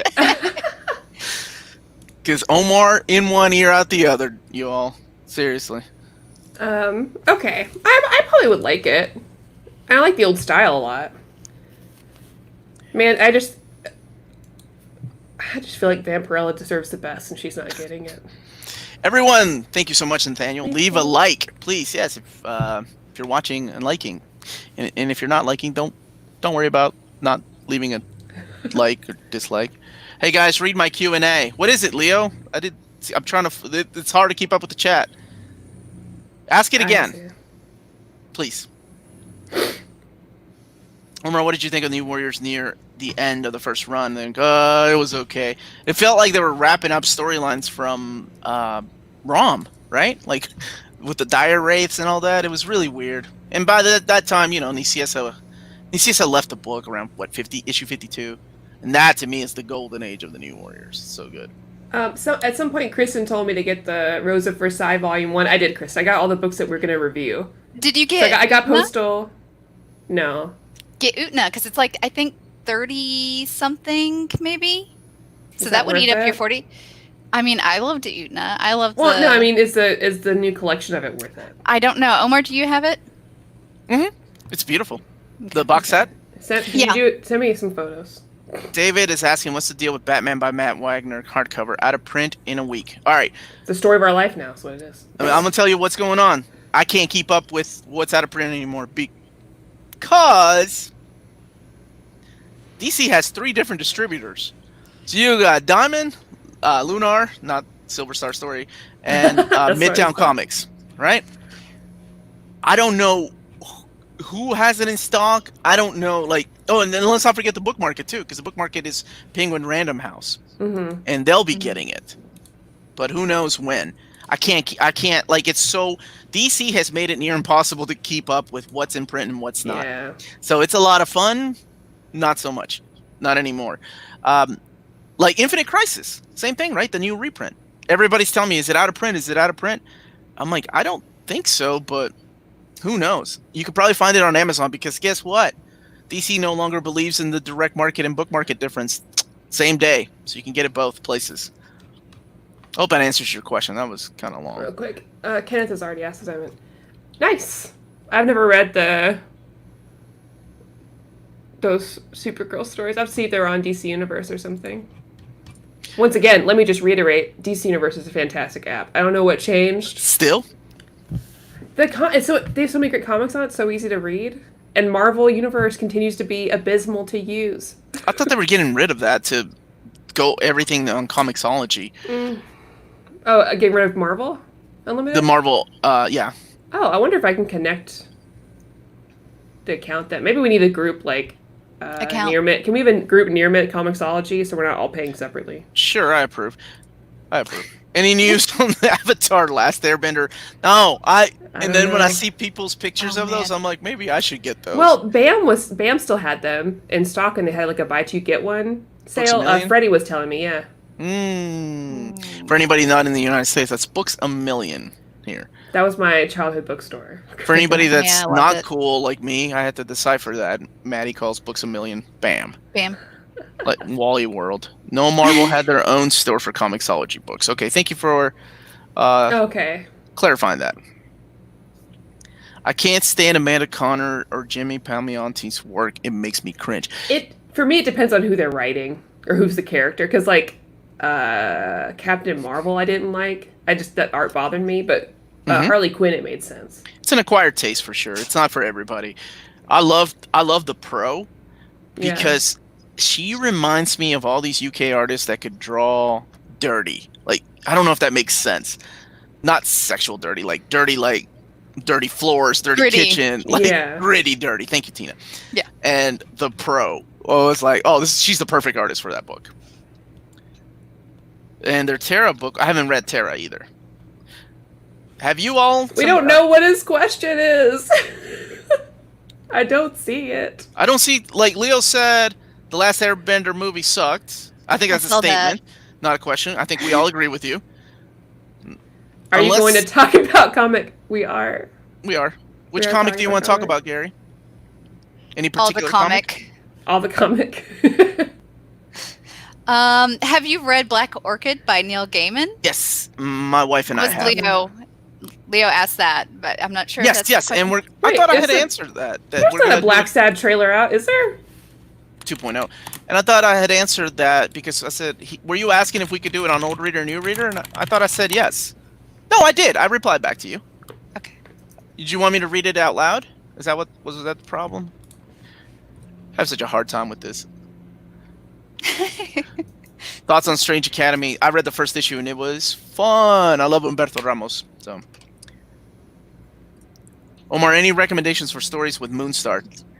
Like Danielle Moonstar?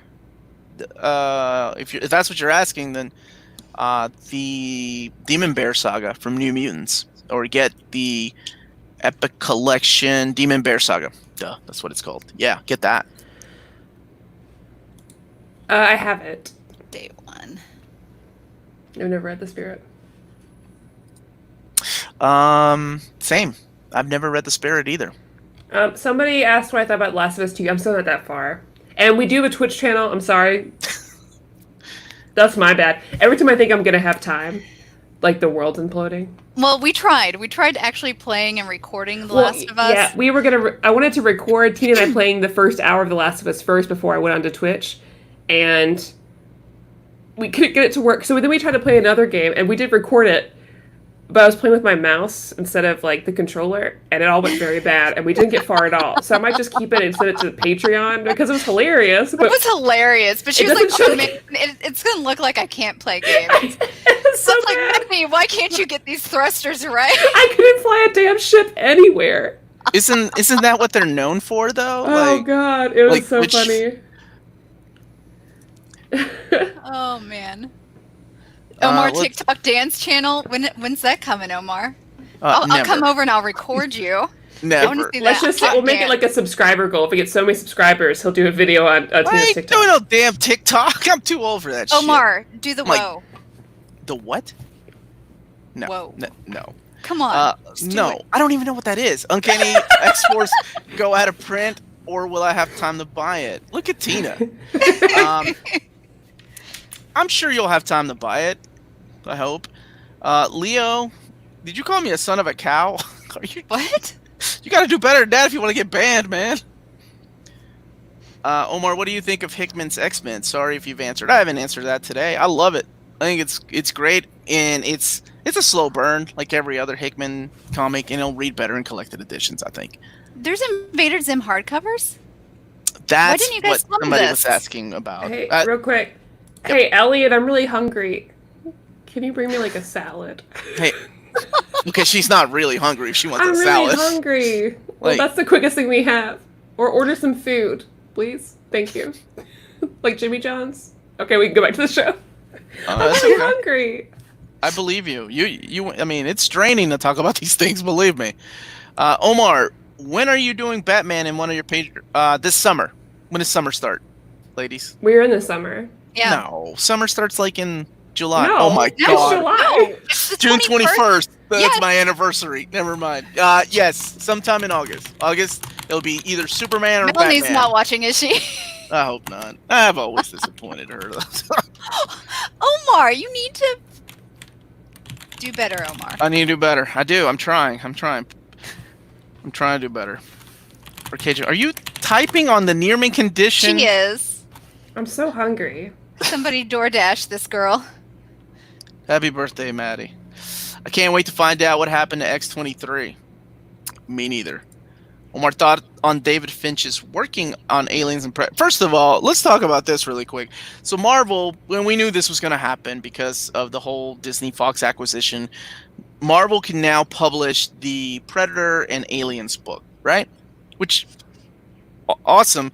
And Dark Horse has been pumping out the classic collections. But it kind of breaks my heart because that means we're not going to get a Predator Batman book. Like 1 and 2, which I loved. So, will there be collected editions? Will there be epics? Will they treat it the same way that they treated Conan and get an omnibus? I don't know, but it's going to be an interesting time for the solicitations. They acquire the rights back, and it doesn't start until January of 2021, and that's one of the first books that was announced was David Finch. I'm excited. I like his artwork. I'm excited. And the other question that I've been getting a lot is, when is East of West 2 coming out? That comes out August 19th, I believe, is the date the reprint comes out. You should end that friendship. Oh, that sucks. Somebody spoil that for you, my dude? That's rude. Alien, Thank you. What did you say? Oh, yeah. Elliot ordered me Jimmy John's. Thank you, Elliot. I hope you got a cookie. Aliens and Predator epic. I think that's the route they'll take. They'll go the epic route. I don't think we'll see omnis, but those hardcovers by Dark Horse are gorgeous. Yeah, never gonna. Dude, we're not gonna get that anyway. Remember, we just talked about Warren Ellis. Maybe. Leo, I've only seen a bit of Tales from Earthsea. Oh, you mean? Oh, wait. That's the I was anime. thinking. Oh, Studio Ghibli. Yeah, that's what I was thinking. There's not a live action, right? no, it's the Ghibli, Yeah. and that one's interesting. Like, I think it I kind of wasn't a big parcels fan. out. If you had And neither was his dad, because I mean, poor. It was Miyazaki's son that made it, and his dad was like, "Nah, you did. That's not it, son." I was like, "Nah, you're not good." the That poor storytelling kid. felt very disjointed in that one. I think the problem with Tales of the Earthsea. I'll get some sushi for dinner, Cycle Cleveland. It's still my birthday weekend, so. It's the problem we had with the Chronicles of Prydain when Disney did the Black Cauldron. You chose book 3 of the. No, it was book 2 of the series. So they chose a book that's part of a series, and it was Goro Miyazaki's first movie. So Yeah, that's a lot of things if you knew against the it. books, then you'd got it. If you didn't really know the books, then it was very disjointed. Agreed. Okay, this is a horrifying future to look at. What are your thoughts of all the comic book characters from DC, Dark Horse, and Marvel end up at Marvel? I don't want that. I don't know. I don't want one IP to own everything, right? Like, yeah, it's cool that Disney got all the characters back to Marvel so they can be in the MCU. But let's stop there. I don't want them to acquire everything. I think competition is really good. And honestly, I don't want to see like Aliens versus Popeye or things like that. I mean, I like collaboration every once in a while, but I'd still prefer it be separate. Unless it meant, I don't know, DC is. I would only accept it if like DC was going down in a way that couldn't be saved and Marvel could save them. And that's the only way I would want it. Roberto, Maddie, how do you feel about Animal Hunting? I don't like it. I didn't know that was. Well, now I know. See, you got Billy Two-Sheet. You didn't know, and now people can call you out that you support Jimmy Johns, and that's Roberto. what Oh, that's. Oh, he's holding it down now. Roberto's letting me know. Your friends knew. Your friends knew. We just didn't say anything because we love you. Damn. Omar's like, this would be the darkest timeline. That's right. Well, one of the darkest timelines. Like, I don't. Yeah. He froze. As much as I see, again, I froze. Yeah. Again, yeah. I froze. Really? Yeah. You're good now. That's so random. You opened your mouth and you just froze. Monopoly bad. That's it. Yeah. Predator versus Elmer. Fuck. Also, the board game Monopoly is bad. Oh, come on now. That's fine. My husband loves it, and that's the one board game I won't play with him, and he won't let it go. Oh, Ellie, I'll play with you. I love Heather Monopoly. won't play with me either. It teaches you values and less. No, I'm just kidding. It doesn't do that. It teaches you capitalism. I'll play anything else. I hope Dune's gonna be good. I love Dune. Dune looks so good. I love the book, so I'm so excited for this movie. If we're back in movie theaters. Oh, jeez. At least Jeff Winger got to make out hard with Annie in the Darkest Timeline. I love that show. Risk is fun. I did. Did y'all ever play Risk? Yes, I did. Risk is like Played Dungeons all and the time in Dragons. AP history. Ellie has been playing a lot of Risk on his phone. He's gotten like really into it. See, with friends? No. Strangers. Oh. Risk is like when people are in denial about wanting to play Dungeons and Dragons. Like, all my friends that played Risk are like, oh, Dungeons and Dragons are lame. I'm like, dude, that's all you guys are playing, except, you're not goblins or orcs. Yeah. But man, Tina and I play a ton of board games. Oh, Tina, Yeah, I I already bet. told you. I told you what we played Gloomhaven this weekend. Yeah, It's you really did. good. Have you played the Disney Darkest villains yet? Time. The Villainous? Yeah. Yeah. Ooh, and It's a we got a new Wonder Woman game. It's very good. You would like it. I miss It's very playing board good. games. I know. The evil goatee? No, this is my good guy goatee. Tom Yeah, King is he the has worst it all comic around. writer. Wow. worst Sometimes I agree, but sometimes I do. I really like a lot of his stuff. I disagree said- with him on a lot of things. He's hit a I- miss. I think he's very talented. I think he sticks to some of the same tropes, but we've also brought that up to him, and I think he understands. He's like, I'll do better. Yeah, he worked in the CIA and didn't have access to mental health care, so he writes he writes a lot of things related. We need Astro City. Where are the Omnis of Astro City? Okay, you know what? No, I'm gonna stop asking stupid ass questions like that because it's DC. I've been asking where's my Man of Steel omnibus for over 13 years now. So it's might be coming in the form of a. There are no good guy goatees. No, there are no good guy mustaches. Well, it's not a goatee because you've got the rest, right? Oh, yeah, Right. come on, Yeah. guys. That's what I was like. He's got the good guy. It's all around. It's kind of the old biker. The old biker. Biker. That's how like, you see me. together, and yeah. I just haven't shaved. I've I'm been sorry. lazy. My dad did a lot of he was part of biker. Group. My dad was Yeah. too. Tina and I have very similar lives. You're Yeah. both women. You both breathe oxygen. So similar. We were both in color guard. We both. That's in a big. color guard. That's how you know a girl. Is that it's- band thing? She might be swinging both ways. Yeah, that's how you know a girl is queer. If Oh she's my doing the same God. stuff weird, you're like, oh, you were in color guard? Oh, Oh. me too. Are you into cosplay? Me too. And it's like, girl, are you? Yeah, are you? Yeah, I'm Right, fucking gay. Omar, can you transfer your beard There's to a my special face? shake, you So I know? can have Omni Yeah. powers. Sure. Exactly, Psycho Cleveland. I was like, what the hell? is Yeah, that? basically Color dancing guard? with like flags. So like with marching bands, where the girls that like twirl the flags and like toss them and catch them and dance. Ah, nerds. Yeah, we called them nerds when I was in high school. No, Rude. because you are running like crazy. Like One of my fingers doesn't bend this one. This Did you one, break it? Because because of color guard? I was twirling a rifle. I was twirling and tossing a rifle, and it landed like this. we didn't have rifles, so Yeah, we had rifles. Rifles. yeah. Oh, well, this is Kentucky. We will get a Superman versus Popeye versus Alien Omni before we get a Burns Man of Steel. You guys, that's not wrong. He's probably right. So yeah, that's why I didn't go into the whole Astro City thing because DC, all right. And Busick said there's no plans because I remember somebody tweeted him recently and he was like, "There's no plans that I know of." Believe it or not, creators are left out of this for so like. I remember telling Chris Claremont he was going to get an Uncanny X-Men Omnibus Volume 2, and he was like, "Oh, that's exciting! I didn't know that." Or now I had to like, what's his name? Mark Buckingham. I told him there was an Absolute Fables coming out, and of course I lied to him because DC canceled it. But he was so excited. He was like, "I can't do British accents." And he was like, "Oh, that's awesome." I like Bruce's question.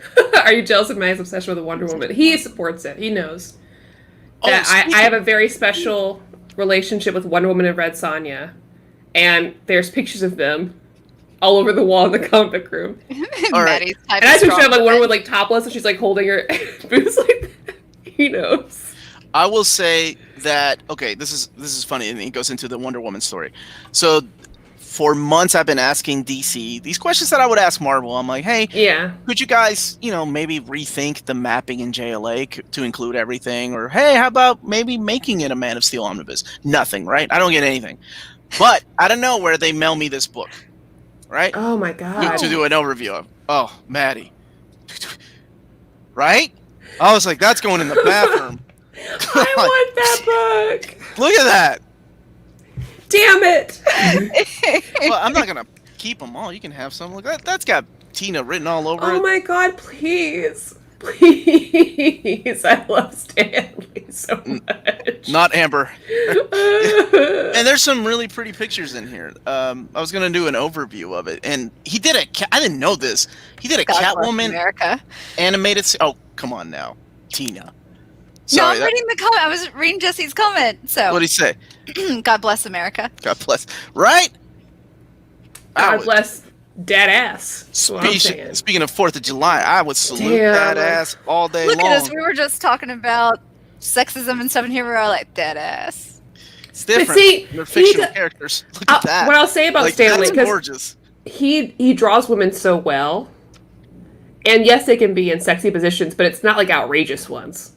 You know what I mean? Yeah. Like some artists, they draw one and you're like, that doesn't back bend that way. is broken. But Stanley, he knows how to do it. Yeah. Pop that booty. Oh, I haven't looked at those. I will. I'll look at it. Elliot.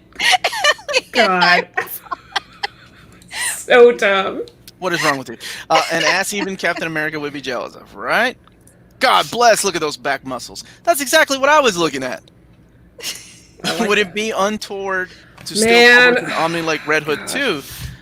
That's what we were talking about earlier, actually, Project Viking. I don't know if they... But, you know, and here's the thing I'm that still I did... sad about. That's what I'm going to struggle with. Like, God, I love Red Hood and the Outlaws. So, and here's the thing I think about.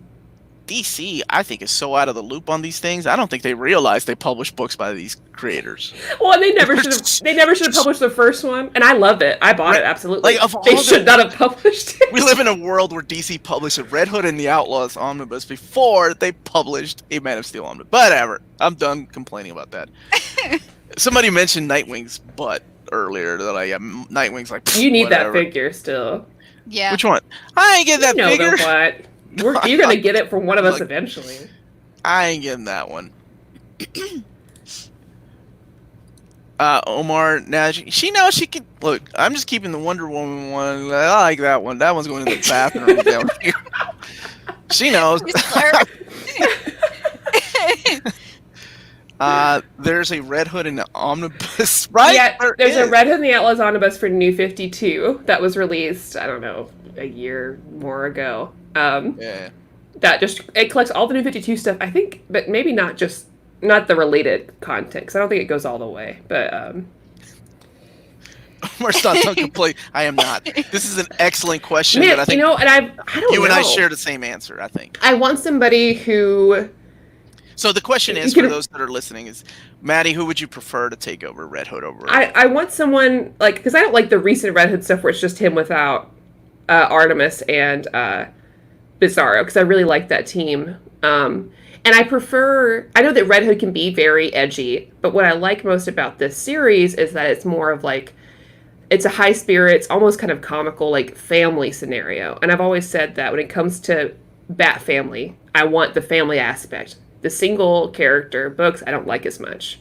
Just like I love Detective Comics way more than I love Batman. That will change with Tinian, I'm sure. But I want someone who can be, like, have the energy that early Rebirth did, you know? I see that. Of course I would love Tinian. I love Tinian doing anything. But I don't know. Somebody mentioned Tom Taylor. Mariko Tamaki. Mariko Tamaki? She can write anything. Has she done a team book? No. She has, actually. I was thinking. Well, and she hasn't written any guys either. Like Judd in DC. Winnick. I was thinking. Well, man, if I could get Judd Winnick to come back and do anything, could he come and save Titans? He come save DC, please. Just like, please.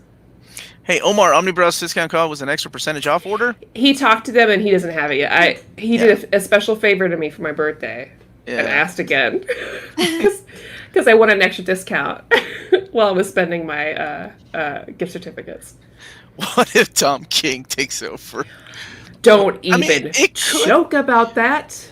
He done killed off Arsenal. He's gonna kill off. I don't even know who's in canon anymore. Jeremy. Come on. You know. he would do something awful to that boy. He doesn't care about him. Oh, I haven't read that yet. Winnick's Robin's story in the 80th anniversary was great. Haven't read that yet. I'm a fan of Winnick all the way back to the Real World, season 3. That's what's up. But I loved his Green Lantern run. Like, he made me a Kyle Rayner fan. I loved his Outsiders. He's a great. Yeah, to me, he was. And then he's the guy that brought back Jason Todd. What's up? She is doing Wonder Woman. Yeah. It looks so good already. Already the art looks so good. Just team Tamaki for anything. What did you think of G. Willow Wilson's run? I haven't read it. I just got it. Okay. I was curious to see what your take on it was. It was very short. It wasn't very long at all. Everybody in the chat saying stuff I want to hear. There's my girl. And Jesse said revive Roy. That's what I want. I would love to see Gail Simone go back to write some of these characters. I don't know. She's kind of been hit and miss lately. I love her. She was back in the day. Gail Simone could do no wrong to me. And she's still one of my top favorite writers. But I would love for her to take over a teen book again. And I don't want it to be all women. I want it to be like Secret Six style. That's what I want. Like, Teen Titans would be fun. Everyone, this is one of my best friends in the entire world. Xenogears. Hi, Robbie. Question for you guys: Xenogears or Xenoblade Chronicles? I haven't played either, Robbie. Neither have I, but I've heard more about Xenogears. But I think because you hang with my wife. I'm gonna pick up the new Xenoblade game that was on the Switch. I'm gonna pick it up. I do want to play Xenogears really bad, though. I played all of Xenosaga. Why don't we play it then? Okay. Yeah, that'd be good. We can both. Oh, my wife would join y'all for that shit and tell you all the dumb things that were left out Easter eggs and why they couldn't finish a dungeon because of Final Fantasy VIII. Omar, be a good friend and give Maddie the Wonder Woman book. Are you talking about this Archer book? She can have her dibs on it. I want to get her the John Byrne Wonder Woman book. How about that? That way she could be like, oh, man, this is not that great. I just read Tamaki's story for Batman Secret Files 3, and I loved her. I'm a fan of her ever since she did this one summer. And her Hulk run She-Hulk run was... Her Supergirl run is fantastic. Or Supergirl book is fantastic. I can't believe we're not doing that on Old Reader, New Reader, especially because I just fell in love with Joelle Jones' and we artwork. We should eventually. But I really wanted to leave this month for like 9. Yeah, I got you. Did you get Ram V? Yeah. Yes, I love. Awesome. God, I love Ram V. Were you gonna ask if I got Lady Killer? I've got Lady Killer. Did you get the library edition? Oh God, what was that? Where's it coming from? Elliot's throwing stuff at you now. Threw me Snickers. Ram V, ever since Feed the hunger. My dog is on the ground. Then what if he eats this? No. that would not be good. Ever since the Savage Shore, freaking hell yes, that guy is awesome. He's writing Justice League now, isn't he? Or will be? I hope her dog's okay. Where did Maddie go? She's fighting the dog for a She doesn't bar. want anybody to see her eating those Snickers. Hey, Omar, have you ever read Goodnight Pun Pun? Yes. Mm-hmm. Is it good? Should I get it? Because I've been going back and forth hearing good things about it, and I haven't ever read it. It's emotional. and it's emotionally draining. How about that? Well, I'm into that. Like not Maddie, my wife Melanie could not finish it. She was like, "This is too much." Wait, what? Really? Goodnight Pun Pun. I heard it's. I did it and removed it from my cart for forever because I've heard good things about it. I've heard it's emotionally draining, but then I was like, do I really want to do this? Do I not? You know what I'm hoping for, Bobby? Bobby's saying hoping for a follow-up. Yes. I'm hoping. Well, he did say it was a volume 1. The Lux hardcover. That's what I'm hoping for. Oh, I asked about Lady Killer and Sex Criminals. What did Tina and Maddie think? I haven't read Sex Criminals, but I love Lady Killer, and Tina would love Lady Killer. So I've read a little bit of Sex Killers. Sex Criminals, Sex Killers. Oh my God. Same thing. Same thing. I actually really liked it. I haven't read Lady Killer, so. I'm not the biggest Matt Fraction fan, but I do like Sex Criminals. Oh, come on now. Does that even need to be a... No, well, here's Maddie. the thing. I love Chrono Trigger. I think it's a wonderful game. It's perfect. I'm not even going to let her finish talking. Muted you. I would say Chrono Trigger. I know where you're going with that. I have a huge nostalgic connection with Chrono Cross and the song. It means a lot to me. Do I think Chrono Trigger is a better game? Yes. But I really love Chrono Cross. And there's nothing wrong with that. There's nothing wrong with that. They're going to play that fucking song at my wedding. I have their Bart a Chrono Trigger song and a Chrono Cross song that will be played at my wedding eventually when it happens. Oh, okay. Well, it is a pretty soundtrack, and it's Yatsunaro Nomura, right? Beat you up. Never heard of these comics. Sorry. Those are video games. That's why, David. Yep. That's why. All JRPG. Nah, that's fighting that's words. generalizing, man. Come on. Well, that's like me saying all Star Wars is just, Leo, I don't know what you want, man. You're censoring yourself. I don't know what you want me to. What does that mean? No. Look at fantasy. everybody saying stuff. You know I love Tomba. I should play that on our Twitch channel. I'll just play stuff that I like, and it'll be really boring. So I'll just play all of Tomba and Suikoden. That's my life. All my Final Fantasy VI figures are over here crying. As far as Phantasy Star 4 is the right answer. That is the bomb. That Snicker's gone already. Right, yeah. All right, ladies, I have to start wrapping up because I got to do some packing and some filming for some videos that are dropping these next 2 days. Yeah. This is really fun. Yeah, thank you everybody in the chat. Whether you participated or whether you listened, please don't forget to hit like, subscribe, join us on Instagram, Twitter, and Facebook. That's at NearmanCon. If I didn't get to your question today, leave it in the chat or in the comments below. I promise I get to all the questions. We're on Redbubble, where you can get our stuff on. I don't even know what the hell this is. I suck at signing off so much. You can get like stickers or shirts or whatever. We have a Patreon, so you can participate through that. Through there, you can vote for reading orders. Also, like the Nearman book of the Over New Reader book of the month, and you can always get access to like also additional content or videos. I'll probably throw that one teen I did that was garbage video game playing up on there. It's too embarrassing. I think is our email in the. Oh. Let's not do that. Okay. I get a lot of those. It's at nearmancon@gmail.com. You can message us on social. That's the easiest way. But Aaron, I do want you to send us a message on our Facebook or Instagram or something, because I do want to talk to you. Yeah. I usually get to all of those like twice a week. Like our producer Andrew says, "Hey, here's a list of questions for you," and I'm like, "Yay!" Yeah, I gotta respond to birthday stuff. But yeah, so thank you guys for joining us. We'll check our videos. We'll catch you next week. We're starting my birthday month of picks on Old Reader, New Reader, starting with Superman Smashes a Clan and Harley Quinn Breaking Glass. We're going to review both of those on Tuesday. So I hope to see you there. And thanks. And I'll be back next Saturday for some Q&A again. So I'll be on the 18th, too, which is my birthday weekend. Yay! All right. We'll get some good topics by then, I'm sure. Everybody, y'all stay safe out there. All the Americans here, happy 4th. All non-Americans, it's still the 4th, but happy day. So thank you all for watching. Everybody stay healthy and safe. Bye-bye. Bye.